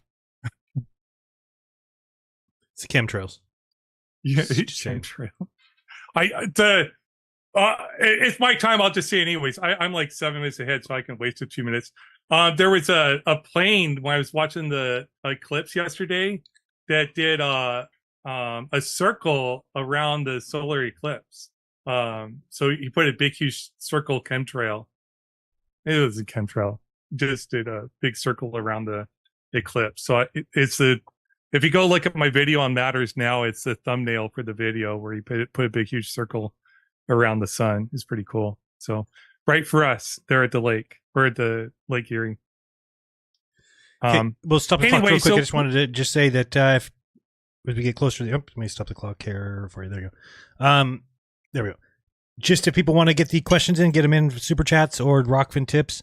And yeah, hopefully you guys are enjoying the conversation. I think it's great. And it should be noticed that they're having a very good back and forth conversation. Nobody's talking over anybody. And that's kind of the point. So hopefully you shouldn't even notice that we're really having a show on Debatism X, because they're doing well by themselves. All right, go ahead, Ozian. You were about to say something.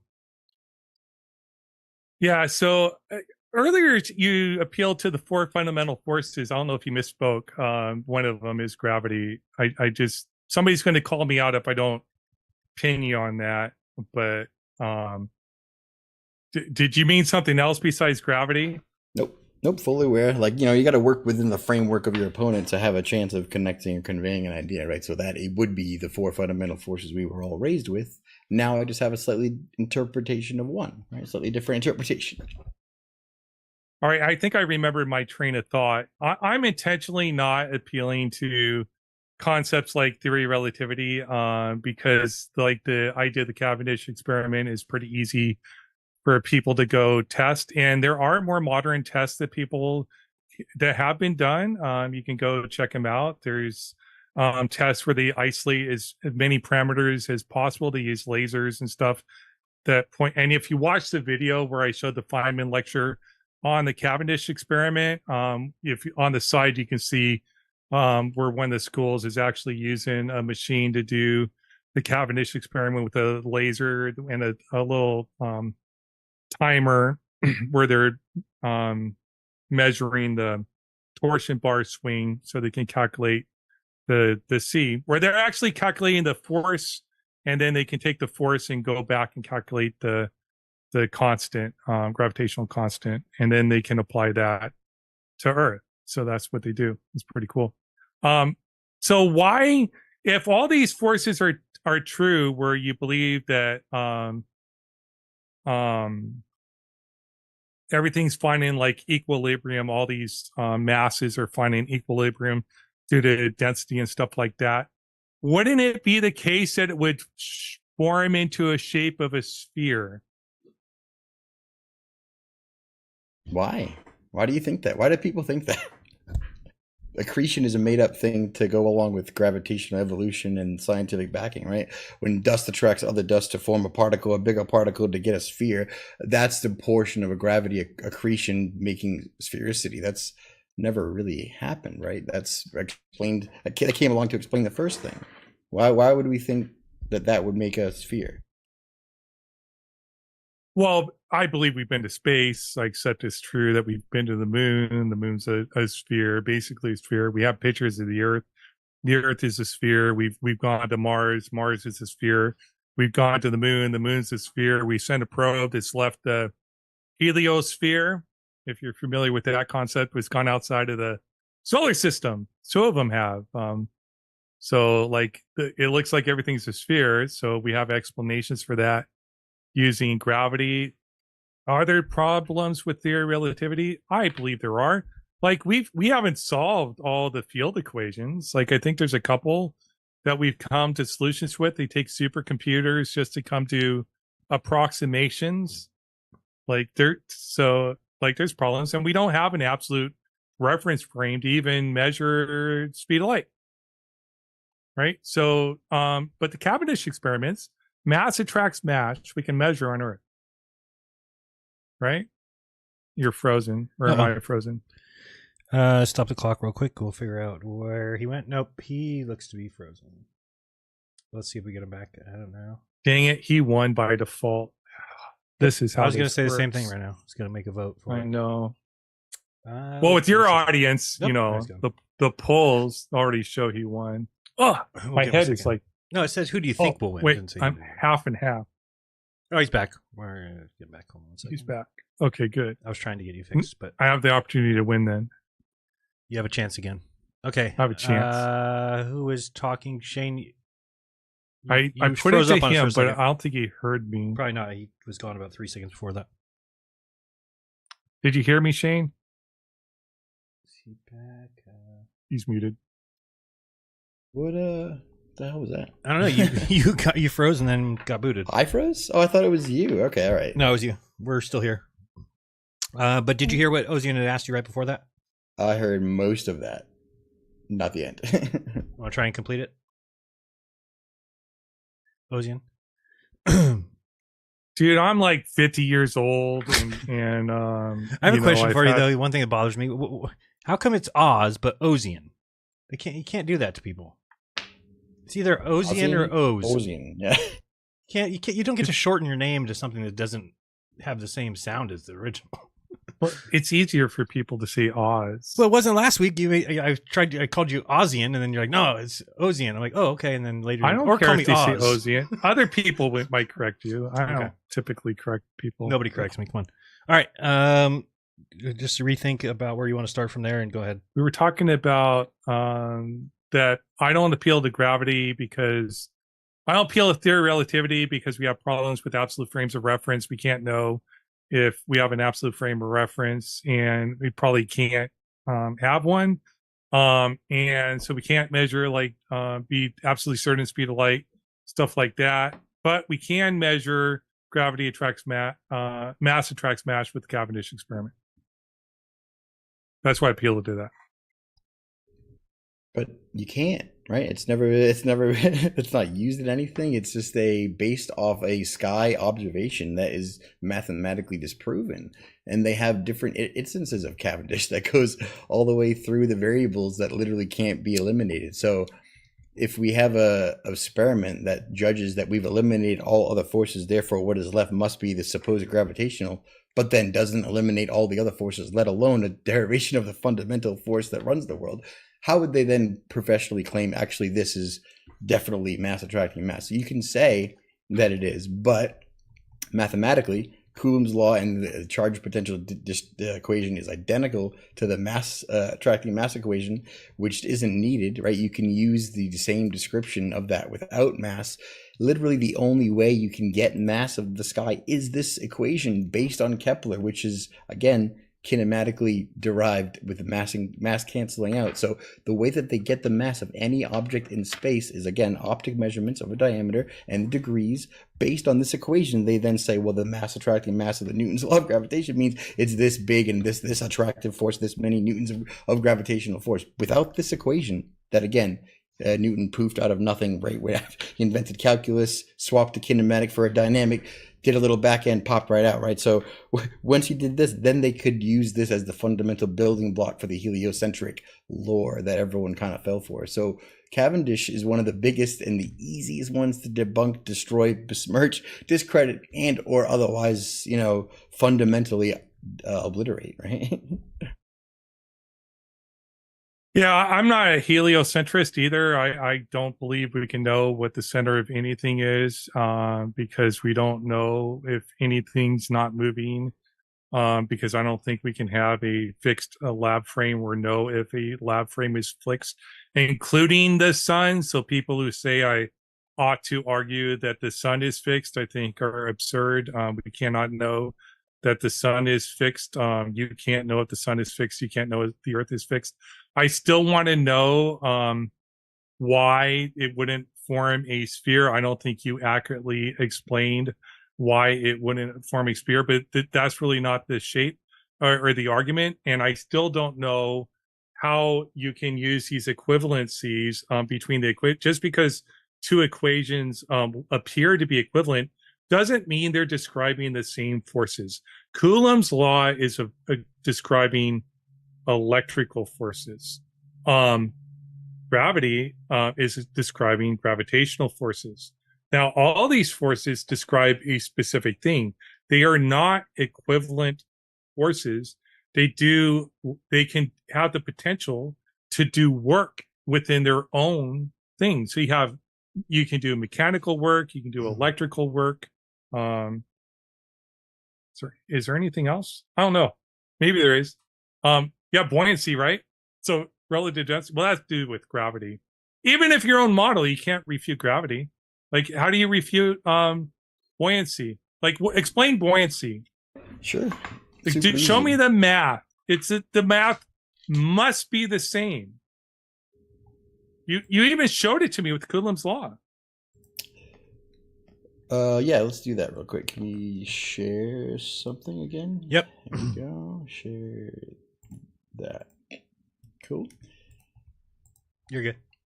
So again, we're just using kinematic equivalencies to not have to rely on the G as a mystic force of unexplained gravitation or whatever. It's just the accepted average, right? We don't discount that things appear to fall at 9.8 meters a second squared, varying by latitude.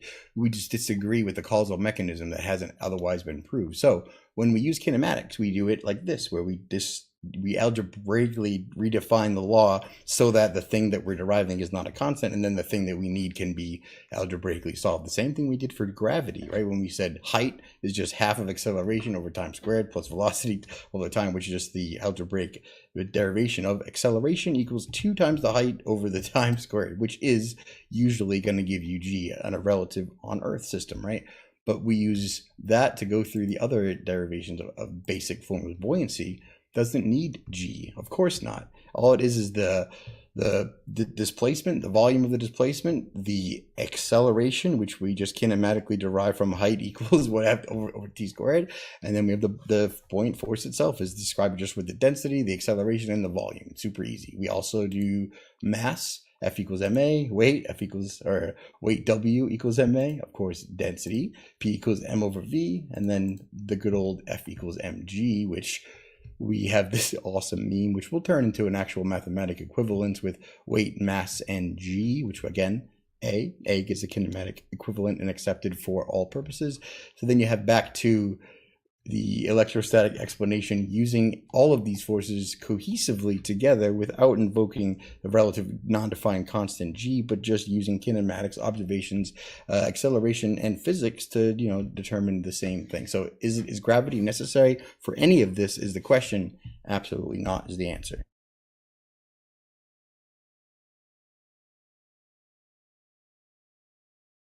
Sorry. Oh, we went over field equations too, but that's different. I didn't see electrostatics anywhere in those equations. I don't see how much force electrostatics apply and how much electrostatics it would take to cause things to levitate. I didn't see that anywhere in that equation. We know in a Van de Graaff generator we can cause things to levitate. Where is that in your equation for buoyancy? Where's the electrostatics, the voltage in your equation for buoyancy? Where is it at? Do you want me to define the equation that would describe the gradient density ratio that we were talking about before to get things to float once you overcome the charge potential? Is that what I didn't see it. I don't see electrostatics in your formula for buoyancy. It was not. No, that was just the acceleration, the volume displacement, and the whatever else I said. Let's see. Yeah. Literally displacement, acceleration, volume. That's all buoyancy is. So when you then use F equals ma, because that's not a constant for all mediums, right? In water, in air, in relative densities, that's always going to affect it. Does it fall 9.8 meters a second underwater? No. So what you have is just the equivalent buoyant expression of the formula using A instead of G and describing the same thing, right? Sure, you're just saying we have an observation that things fall down at 9.8 meters per second squared. Yes, we've known that for a long time since Newton. But you're appealing to electrostatics that you can change the voltage in a Van de Graaff generator that cause things to levitate or to float in a Van de Graaff generator by increasing the voltage difference or changing the polarity that is causing the downward bias. Where is that in the equation that's saying it's causing the downward bias in any of those equations? I don't see them in any of the equations for why things fall down. I don't see them. Where is it? Where are they in your kinematic equations for why things fall down? Do you want to see him? we can go through that paper I was referencing real quick just to see it. All right, here's the actual formulaic representation of the electromagnetic forces. Let's see if I can share again real quick. You're good. Is that the right one? Yeah. Do you see the electromagnetic nature paper, the white one? Yeah, Yes. the equivalency. Sure. Right.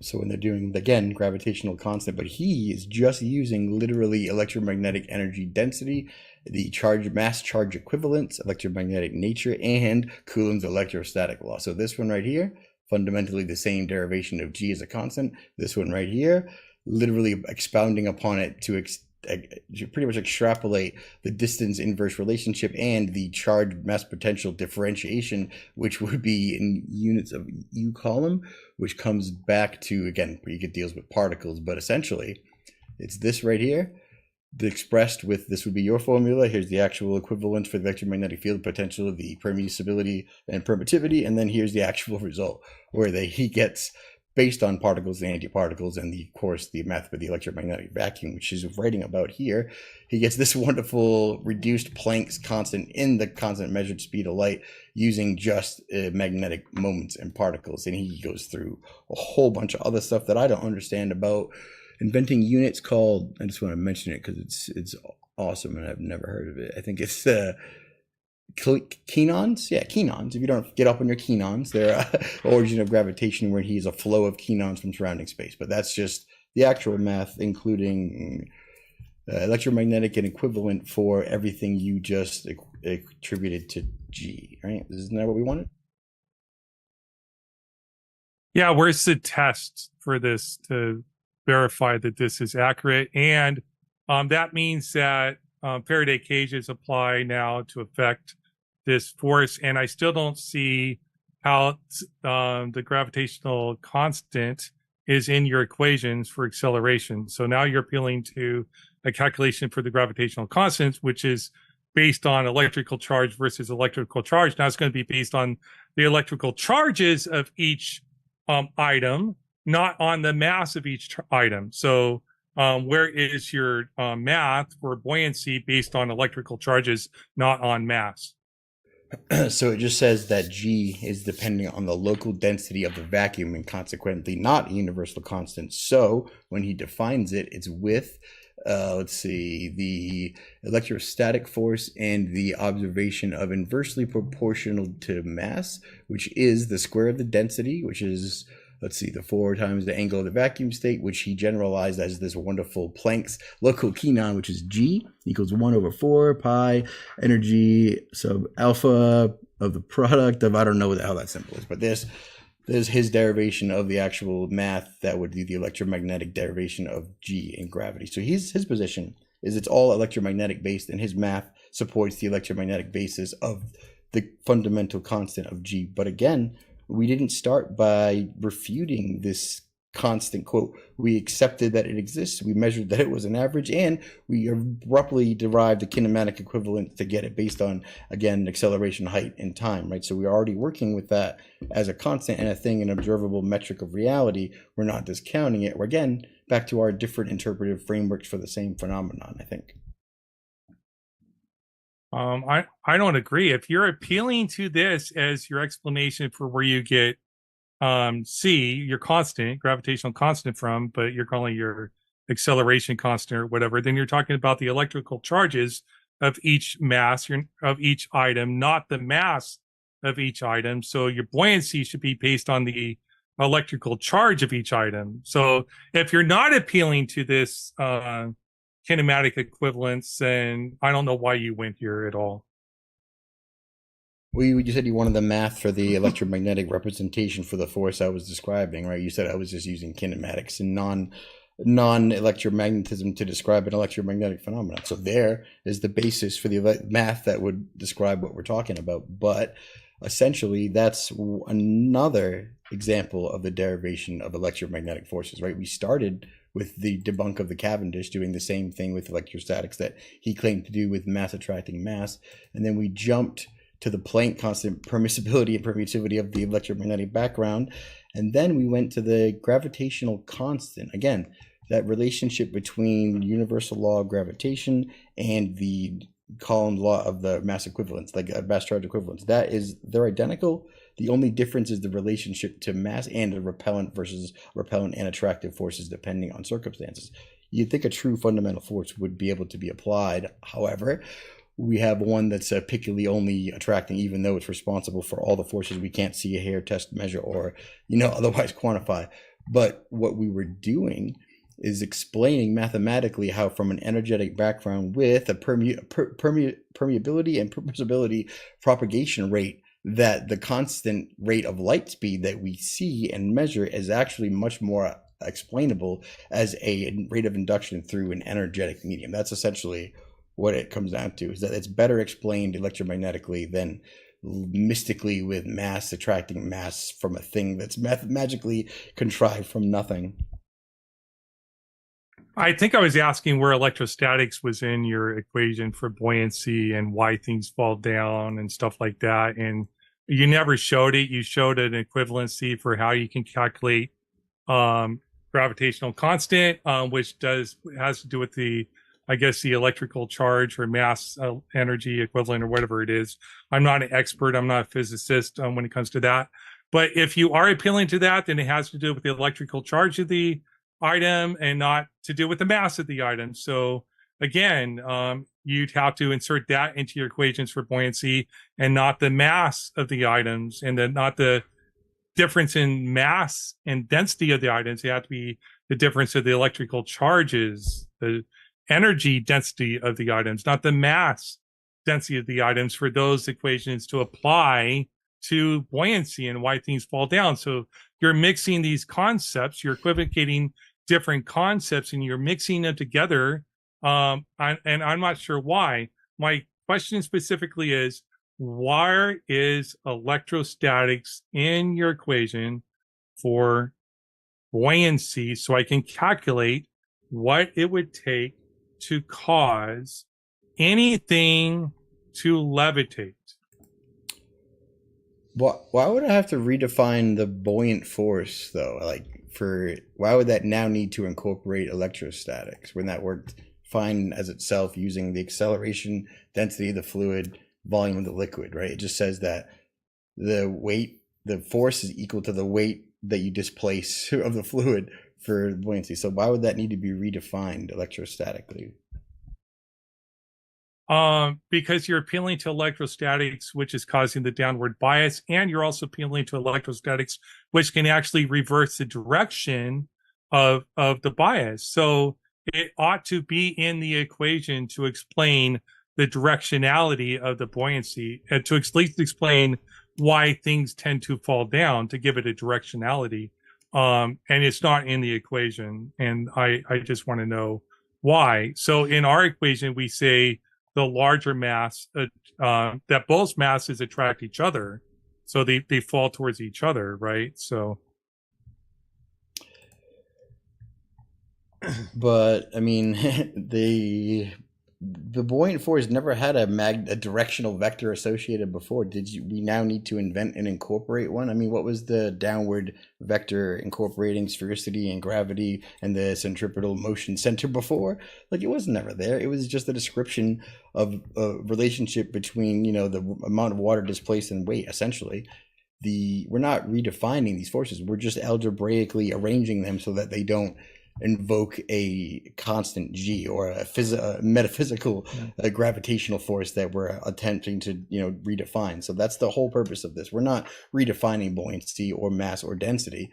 What we're proposing is a combination replacement for what we have thus far attributed to this mystical thing of G, which again never been measured, haven't been quantified. The only thing we have basis for it is a dude looking in the sky and kinematically inserting mass as a mathematical equivalent, and then people pulling it out later and going, I guess it wasn't the dynamic cause of everything we built upon and attribute it to afterwards. But when we go back to where it comes from, it is essentially the basic force of everything, right? We don't have a gravitational understanding.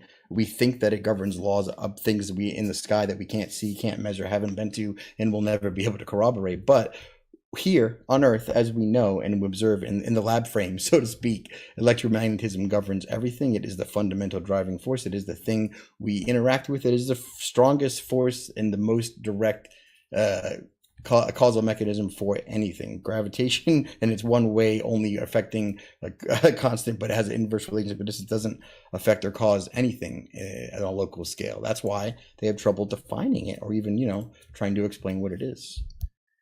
Yeah, I'm going to waste some time because you only have 40 seconds. I'm going to let Shane ask you 3 questions. He can ask you anything he wants, and you got to use your time to answer it, just because he had to answer a lot of your questions. So, Shane, if you have a question for Ozian, we can do that now, or you can wait till a little bit. Well, can I respond first, and then may. you can ask me a question? Okay.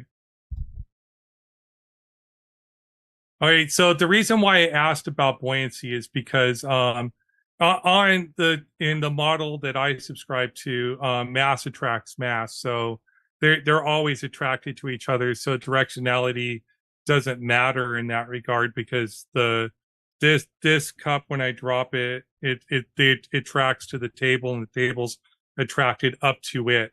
Even though it has from my reference frame, it looks like it's falling down, but in reality, they're attracted to each other. But when you're appealing to a directionality with electrostatics, because in electrical theory models, polarity does matter. The directionality matters in electrical models. So especially when you're appealing to a positive up in the atmosphere and a neutral or negative to ground, which is in reference to each other, the polarity will matter when it comes to those type of equations. So I think you still need the polarity to be able to calculate the polarity, to be able to calculate the directionality within your model if you're going to appeal it to electrostatics.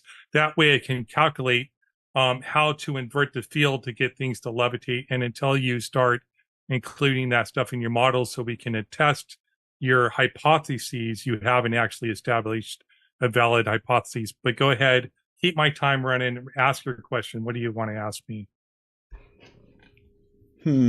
What do I want to ask you? Ask me about radar. What do you have for an explanation? Say, if all light signals, if all GPS, if all transmissions have a bias east to west with a sort of a gradient flow, if it goes east, it has a slower time, and if it goes with west, it has a faster time. What do you think that would be a effect of? Like, what is causing that observed, accepted phenomenon? Sure. So like there's lots of it's an area where we're not quite sure. Like there's like 12 different explanations for the Sagnac effect. Some people want to claim it's like ether winds or something like that. Probably the predominant view within physics is it's due to interference pattern that the Earth is rotating. And so this is, I can't remember the guy that did the one test. So if you send we got GPS in satellites. If you send a clock signal from that's synced to GPS, clock time's like a steady pulse, not like 12 o'clock, but like a steady pulse.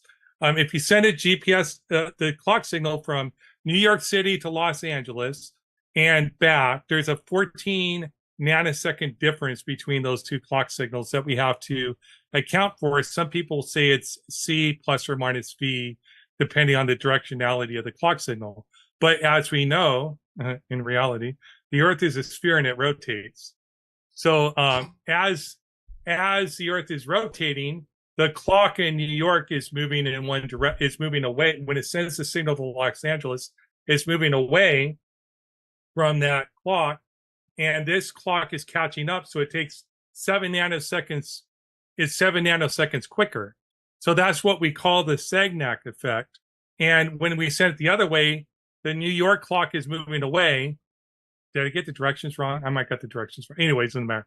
The clock is moving away in New York, so it takes 7 nanoseconds longer to catch up to the clock in New York. So that's what we have to account for with GPS clocks when things are far apart or when things are moving quickly.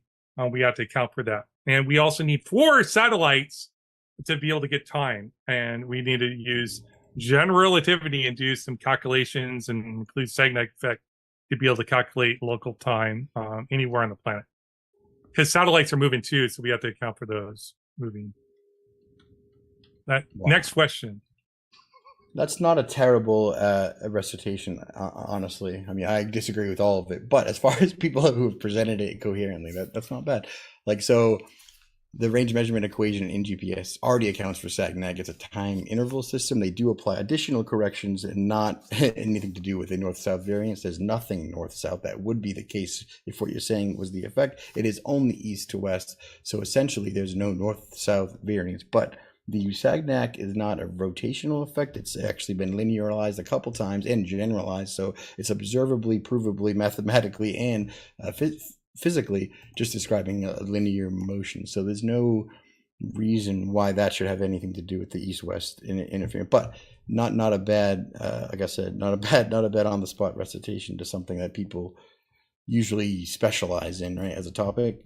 For another question, the main difference between us, right, actually has nothing to do with the shape of the Earth. It's our general understanding of the the fact that a small group of, let's say, individuals have seized control of infrastructure, education, manufacturing, education, essentially, and that they have used that for nefarious purposes, not to our benefit. You, or most people in the globe, don't accept that. I think it's a conspiracy or various gradations therein.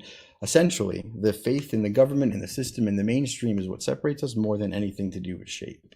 But what do you think is, what's one conspiracy that you actually believe in, dude? Like JFK. Who shot JFK? I don't accept any conspiracy theories as true. I need to see them proven in a court of law as true to accept them as true. I call myself the conspiracy theory slayer.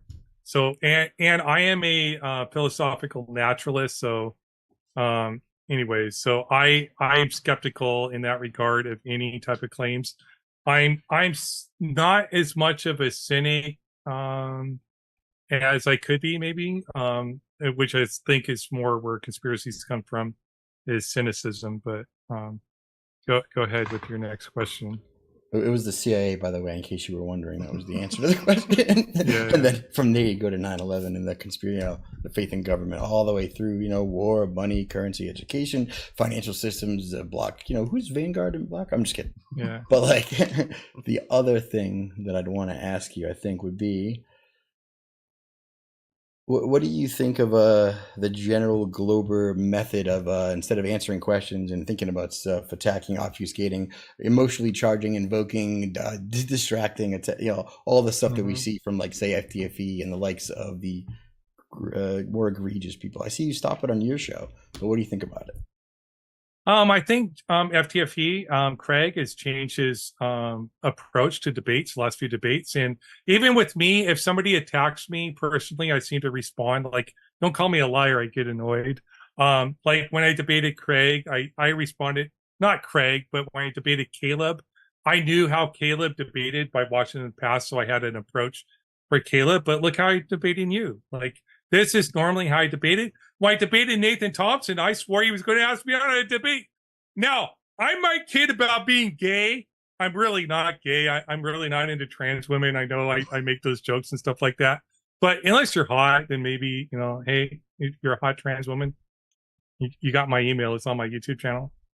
But I'm not sure where I was going with that. But ask me another question.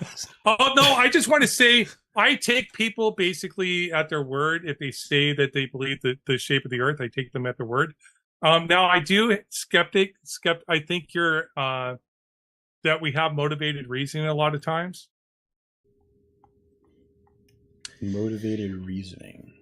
Yeah, you're motivated towards a specific conclusion. Now, that's true for me too, because I'm motivated towards a natural conclusion, a natural explanation for everything. So, because I am a philosophical naturalist, so I reject all supernatural claims as being false, that there is a natural explanation for all claims. Now, that was asked in my last debate, what would change my worldview? So my worldview is that my worldview is not the Earth is a globe. My worldview is that everything has a natural explanation. Well, just so you know, you're divine, you're at the center of everything. Everything is geocentric. Just in case you were wondering, everything revolves around you. But naturalist is cool. What do you what do you think of like so when we argue, right? Do you think that flat earthers generally have an understanding of the globular model, the physics, the measurements, the distances, versus do general globers have any idea of what, say, just the flat earther they're talking to is saying? Because like when we ask people to steel man, right? I'll be honest, dude. You on the last June, someone asked you to steel man, and on the spot you gave a rendition that was like he was listening, right? And that was like, oh. I'll debate that, dude. He listens. At least most people don't listen, right? They wait to say the next thing. They have no understanding of what was just said to them. They're just gonna go for the next thing. So I appreciate that you don't do that. But like, do you think it's weird that we can steel man most every globular argument, and the inverse is absolutely not true, or is that not correct? Some people eat purple crayons. So with that being said, I'm not going to say that would be like a fallacy to say everybody's the same within a group. I argue with atheists all the time. I'm an atheist because I don't like it when they call people sky daddies, or when they tell me I can't believe a God doesn't exist. They tell me, you can't believe a God doesn't exist. But why? I'm an atheist. You have to lack a belief. I'm like, I'm a philosophical atheist, so I do philosophical arguments in a debate. Anyways, that's a side tangent. So I argue with people on all time. I just want to put this out there, and then people will deny IQ is a thing, but we do have IQs. I just wanted to point this out. There is an average intelligence. There's an average intelligence, and then there's Einstein. And by golly, not everybody's an Einstein. And not everybody's average intelligence. There's people below average intelligence and people above average intelligence. And that's it. And the Earth is a globe. Space is real. I love NASA.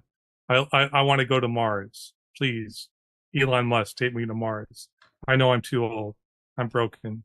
But I'll have your child. Just do a womb transplant. Do you believe in womb transplants? Because some flat earthers do. I can tell from the phrasing that absolutely not. No.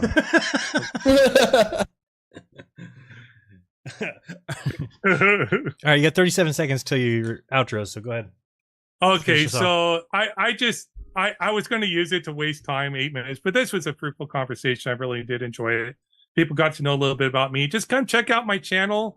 I have flat earthers on. I had Flatzoid on talking about biblical cosmology. I did not attack him. I gave him a good hour or so to explain what he believed. I asked some probing questions, and that was it. I'm not there to attack you, but I am there to deconstruct your beliefs and change your view. All right, excellent. All right, we got 1 minute on the clock for each one. Just sum up your argument as best you can in 1 minute. I know it's not long, but just close this out, and then we'll get to the super chat questions, get them in now, and then Witsit's coming up next, so we'll move over to there. Go ahead, Ozien. Yeah, with everything being said here, I think electrostatics doesn't have any explanation for why things fall down. I don't think it explains why there is a downward bias, even if I'm going to steel man his claim. Other people have said it is what causes things to fall down, so I wasn't straw manning a particular claim. I actually quoted the person that said that specifically. I think I showed that because they don't show electrostatics within their model at all, they can't explain what would cause things to levitate. Electrostatics is about what causes things to attract to each other and repel each other based on electrical charges. It has nothing to do with why there's a downward bias. And the Feynman lecture was about lightning and about weather. It had nothing to do with gravity at all. And thank you very much, Jaron, for hosting this. It was a lovely discussion, Shane. Thank you. All right, Shane, go ahead. Nice. You got a minute. Whenever you start, we'll start the clock. Nice. Yeah, so thanks, everyone. Thanks, Ozien, for being cool and cordial and having a productive engagement. This is probably what I thought it would be. I'm glad it was. So summarizing, right? Incoherent electrostatic acceleration is definitely the force responsible for determining the downward vector. Electric forces, rather than gravitational forces, dominate our world and immediate surroundings, to every model, which is fact. The electric force versus gravitational force, of course, is 37 times 10 to 37 times weaker. So then would be a causal mechanism of nothing. The basis for the mass attracting mass has been refuted, demolished, kinematically derived, and coming up with a simple observation based on optics. So we have a gradient on Earth that is observed, measurable. We can use coronameters to pull electricity right out of the atmosphere based on this gradient's existence. And then we use the other basis of the way the atoms work with density and the way gases work and the way density is sorted out with the gradient is all based on electrostatic and electromagnetic forces. I think we pretty much solved that out. Also, having an after show, I'm sure Ozian is, but on Ether Cause, we're going to do space audits and Ether Cause after show. Everyone's welcome. So thanks, everyone. All right. Thank you guys both. It matters now. Sorry. After show. Dang it. Matters now after show. And also, Austin's going to be going live with a Trump show. So in about 20 minutes or so. All right. I just saw the next super chat. We have 3 buzzers still. We never used a buzzer. I guess you can buzz. I knew we wouldn't, honestly. I was like, I don't know. First show I've seen that. All right. Well, did they work at least? I guess they worked. All right. Well, what are you going to do? Yeah. You can use them if you want to buzz for some reason during a nice. I'm going to super chat. There you go. See, there you go. All right. So we're going to look at the first. We're going to look at Rockfin real quick, see what we got there. Thank you guys so much. We got somebody who didn't ask a question. Then Felix Ofer donated $20 a few times saying, please host a debate conversation about the reptilians. All right, just so people know, I don't really actively go out and seek people to debate. They, so far, have started to approach us and say, hey, I got a debate between me and so-and-so. So tell whoever you like that talks about reptilians to debate here on the show, and that's the way we'll do it. But I'll debate against it. Okay, I'll definitely debate against reptilians. How many people will debate pro? David Icke, and that's about it? Who else? Maybe somebody else. All right, we'll try and find those people for you. Thank you very, very much, so Felix. I do appreciate that. Let's go to YouTube, see what we got there. I did see quite a few of them. Let's go here quick. Okay, let's start at the top. We've got. Thank you very much, Justin Johnson, who gifted 5 memberships. We've got a question for Shane from Kango44. He says, "Why is it harder to carry a weight up a slope or stairs than along a flat surface?" Why is it tougher to go against the force of the measured agreed upon average of the downward acceleration? I don't know. It seems like it'd be easier to go with a river than against it, right? Okay. So a good answer. We've got Taking Back Eden says, thank you, Ozian, Shane, and Jaren. Thank you, Taking Back Eden. We've got Eugene Austin who said, Ozian, just admit it, bro. You and Toon and all the others are paid opposition. We just want to know who writes the checks. That's all I promise. YouTube's writing me a check for $230 for this month. So thank you, YouTube.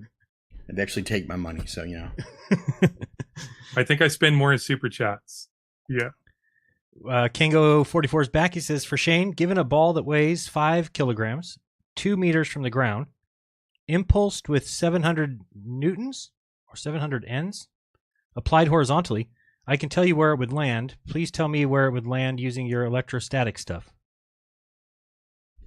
What an interesting gotcha. Next. Ozian, if gravity relies on mass and an object in... Oh, so this is Hercules. Thank you very much. Or Heracles. Thank you very much. $5. Ozian, if gravity relies on mass and an object in free fall has no mass, how does the Earth create gravity when it is in free fall around the sun? How does the Earth create gravity if it's in... The Earth is in... The Earth create gravity? Just the... Gravity is a property of mass. So the Earth has mass, so the Earth has gravity.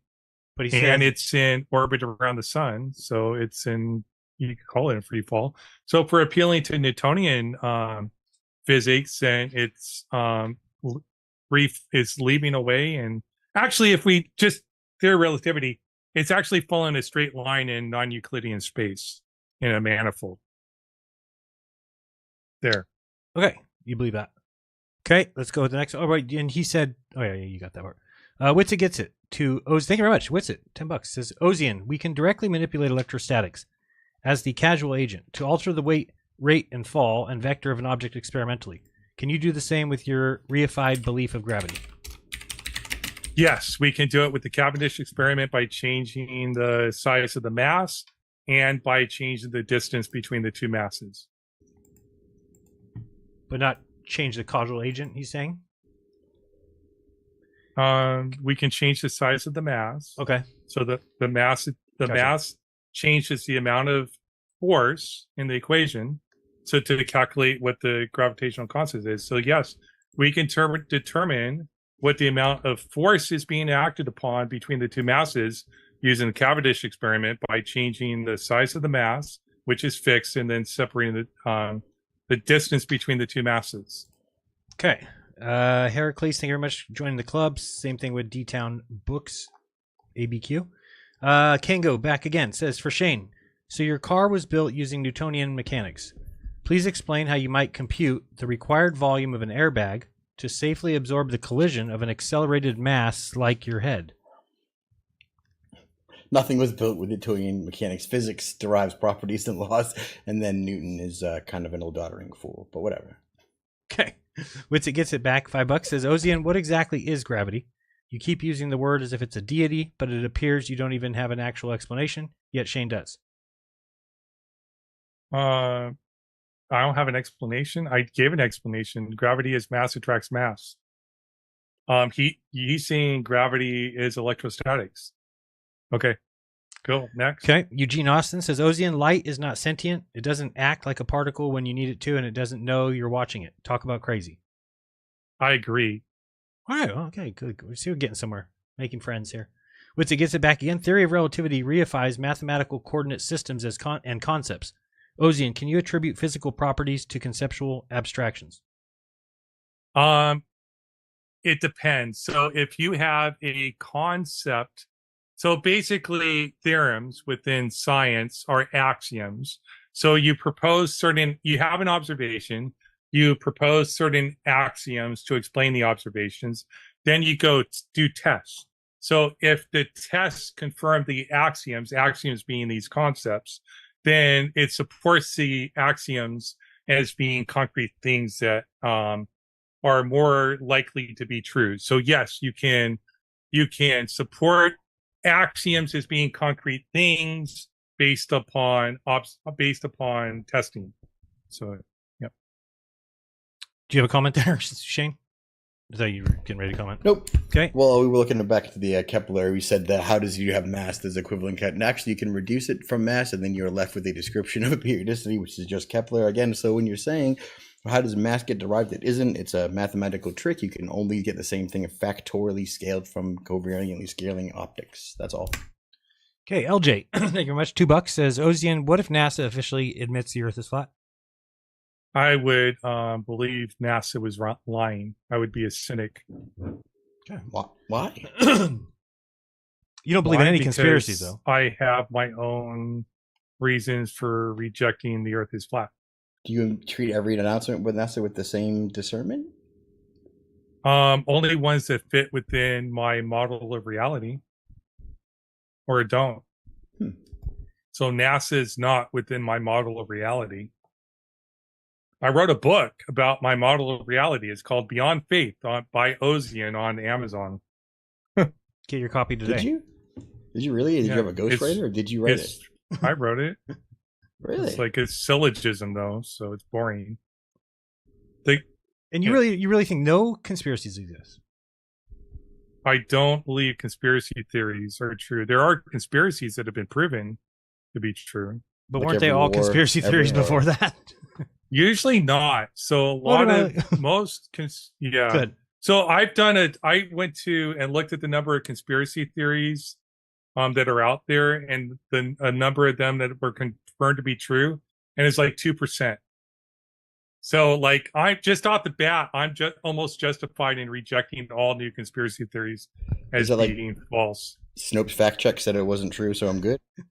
Wouldn't that be? Basically, it was Snopes fact check. Did you watch my debate on conspiracy theories? Wouldn't that be like me saying that there was like a, I don't know, hidden secrets or secrets between people, and I would say I went out and checked, and there's no secrets between people, so that therefore I conclude that there is no secrets between people.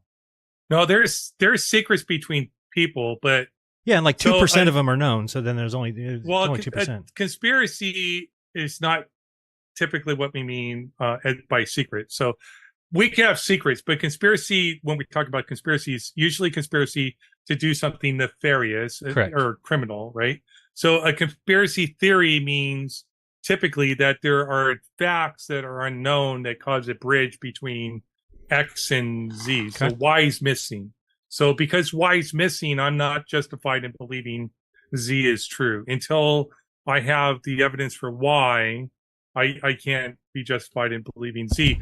And usually I hold to the principle that until it's solved in some type of court or hearing or something like that, where I am privy to all the facts and where some type of rules of evidence are adhered to for admittance of the facts, then I'm not really privy to the proper evidence. So I went to law school, so I'm an idiot in that regard too. So like I sort of adhere to sort of that concept where not all evidence, not all claims that things are evidence are actually evidence towards the claim either. Okay. So we've got Felix Ofer over here as well. Guys, you just please host a debate conversation about reptilians who eat up my people as they eat bread. Psalms 14:4. All right, Felix, you must know somebody who believes that, so get them to get in contact with me. People can go to t.me/debatism if you want on Telegram, and there's a group there. Throw your name in a hat. Come and debate. We've got KD who says definitely a flat earther now. Thanks, Ozian. $1.99. Thank you very much. We've got Joan Margaret with $5. That. Thank you very much, Joan. We've got Kevin. He's been a member for a month. He said gravity attracts math. You said it right accidentally, Ozian. We've got Demon Stride says Shane splained. Nice job. Well done, guys. Join the after show at discord.gg/demonstride. There's a lot of after shows going on. People will not have a lack of things to do. Eugene Austin says, for anyone unfamiliar with relativity, all it is in relation to cosmology is we can't know anything, so we know everything. Now go read it. That's good stuff. All right. We've got James Brown. James Brown. Wow. Ozien Shane. I don't really know what that is. Star, Earth, Death, Music, Eyeballs. Anybody know how to read? Emoji? Earth, Death, Music. That hit me in my soul, I think. That bunch of emojis. I don't know. I'm supposed to read that or something. All right, we got Shane thinks this was great. Shane, you're not supposed to debate. You're not supposed to donate on your own stream. Come on. Thank you very much for that. Appreciate that. Eugene Austin, $5 says hot trans women definitely works for NASA. NASA is inclusive. They do have quite a few of those. They let those over there. So that's good. Equity, inclusion, and diversity, or whatever the chant of the Antichrist is. Absolutely. Shane, thank you very much for joining the Jeranism Club. We've got Adam, $10 says Shane. I've been hearing a lot of Globers saying the Soros cycle can only be post-dicted on a globe. Would you please explain how they are wrong? Yeah, real quick, they would be right in the aspect that the only way you can plot it is on a coordinate system derived from geodesic surveying and astrodetic coordinates in the sky. So we can't plot it without having a map. That's the only way we can get a map. That being said, you can plot it based on the celestial sphere, and you draw the plane of ineptitude through the center of the celestial sphere, through the occulting body, and through those planes you can juxtapose XY Cartesian coordinates, which are just the combination of what a polynomial Besselian elements that you could compute whichever which way. I used Excel to do that, or you can just go to the EclipseWise database, create a button, and they'll give you all that to do the same thing. So can we map it on any coordinate system, any map? Absolutely. Are they all derived from the celestial coordinate system? Unfortunately, yeah. Okay. Kango44, $10 says, Shane, my question wasn't a gotcha. I asked you to solve simple dynamics question with your model. So after speaking on it for 2 hours, you can't answer a simple question? Oh, yeah, I selectively choose who to engage with, and I don't care about your question, sir. So, okay, Kango. I asked, Witsit says $5. I asked you if you can manipulate gravity, not mass, then begged the question. Mass attracting mass is not an explanation. Even Newton said he did not have one, right? We can't manipulate the gravitational constant. We can manipulate the force, which is what we are trying to calculate as gravitational constant. So we can manipulate the gravitational force, Fg, by changing the mass using the Cavendish experiment or changing the distance. So yes, we can manipulate the gravitational force with the Cavendish experiment, just like you can manipulate the electrostatic voltage and change the amount of attraction or repelling. You can change the polarity to do the same thing. So there you go. There. All right, that's it. Thank you guys very much. It was fun. Let's just go ahead and say your goodbyes and where they can find you and sign up for your shows or whatever. Ozian, go ahead, start us off. Come check us out on Matters Now. We have two main hosts, my channel, but Max hosts the after shows and pre-shows, so you go check us out there right now. And I'll be there in a few minutes. And I do reschooling flat earthers shows, sort of mimicking like the Discord shows over there on the Ether Cosmology channel. Okay, and we've got Shane. Now go ahead and give us where people can find you, where you'll be for the after show. Yeah, it's good to know that we're so impactful that we have copycats already, Ozian. That's cool. You're welcome. We do have an after show at Ether Cosmology as well, ethercosmology.com, and we can always find me. abl.place is the easiest way. It has all the links, all the sources, all the databases, all the publishment. Literally everything I said today is on a database page there called Debate Opener. Everything I said in order, all the derivations, backup, electrostatic equivalents, other papers, corroborative PDFs, essential sources, other topics that we are exploring, all available publicly. Nobody looks. I don't know why. It's the biggest thing I've never understood. And thanks everyone. Thanks to Ozian for being chill and cordial, and thanks Jaren for hooking it up and having a great space. And by the way, you are the de facto best moderator I've ever seen, Jaren. Well, you guys make it easy when you guys do make it easy. Hey, I'll take it. I've been reading all your papers on stream. So have you been summarizing it with AI or reading them? I've been reading them and going over the one guy's the analyst. He's horrible. Stone? Anyways, ooh. Not Stone. I haven't seen anything from Stone. Anyways, off topic. Good stuff. All right. Thanks, dude. Thanks, guys. And if you want to join the coolest club ever, check out WHOP, WHOP.com/Jeranism. Join the crew over there. We'll see after. We got coming up next. Let me see. I did put this graphic in here, didn't I? Maybe I didn't. Yes, I did. We've got this stream from Witsit, or you can go check out Ether Cosmology, or you can check out Ozian's channel. Matters Now, is that right? Yep. I think it's right. All right, guys. We'll see you tomorrow. I'm on with Crumb at 11 a.m. on his channel. Christopher Crumb. Don't follow Crumb. And see you guys there. If you need anything, t.me/Jeranism. Till next time, this has been Debatism. It was a good one. Probably our best episode so far. Let's hope the next one does it even more. All right, guys. Till next time. This has been Jeranism, and I don't know where my outro is. Okay. Maybe we're not going to leave yet. What happened here? I don't have an outro. I guess we're going to go out without one. That's probably what's going to happen. Unless I can find it here in a second. What does it call a new thing on OBS when you make it? Like, it didn't name it, and now it's gone. I don't see it. Whatever file it was. Yeah, I guess so. I don't see it, though. Oh, there's it. No, there it is. All right. All right, guys. Till next time, this has been Jeranism. Peace. Bye. Yeah. Later. Oops, yeah. It was nice just hanging out. Now go and hit the bell. Share it with the homies so that they could grow as well. They missing out. Jaren leaves no doubt. If you know what we bout. Yeah. Yeah. It was nice just hanging out. Now go and hit the bell. Share it with the homies so that they could grow as well. They missing out. Jaren leaves no doubt. If you know what we bout. It's never for the cloud, don't fuck around. Hey, not for the clout, that's too cap, we calling them out. Balls get flat when you cover the route. Jeranism all in your mouth. Truth gets lost like all on the couch, but it's time to get up and make them get out. Uncover the route. Jeranism, we are the crown. Telecasting worldwide, check the globe is falsified. Space is spinning DFI, all just scientism lies. Telecasting worldwide, check the globe is falsified. Space is spinning DFI, all just scientism lies.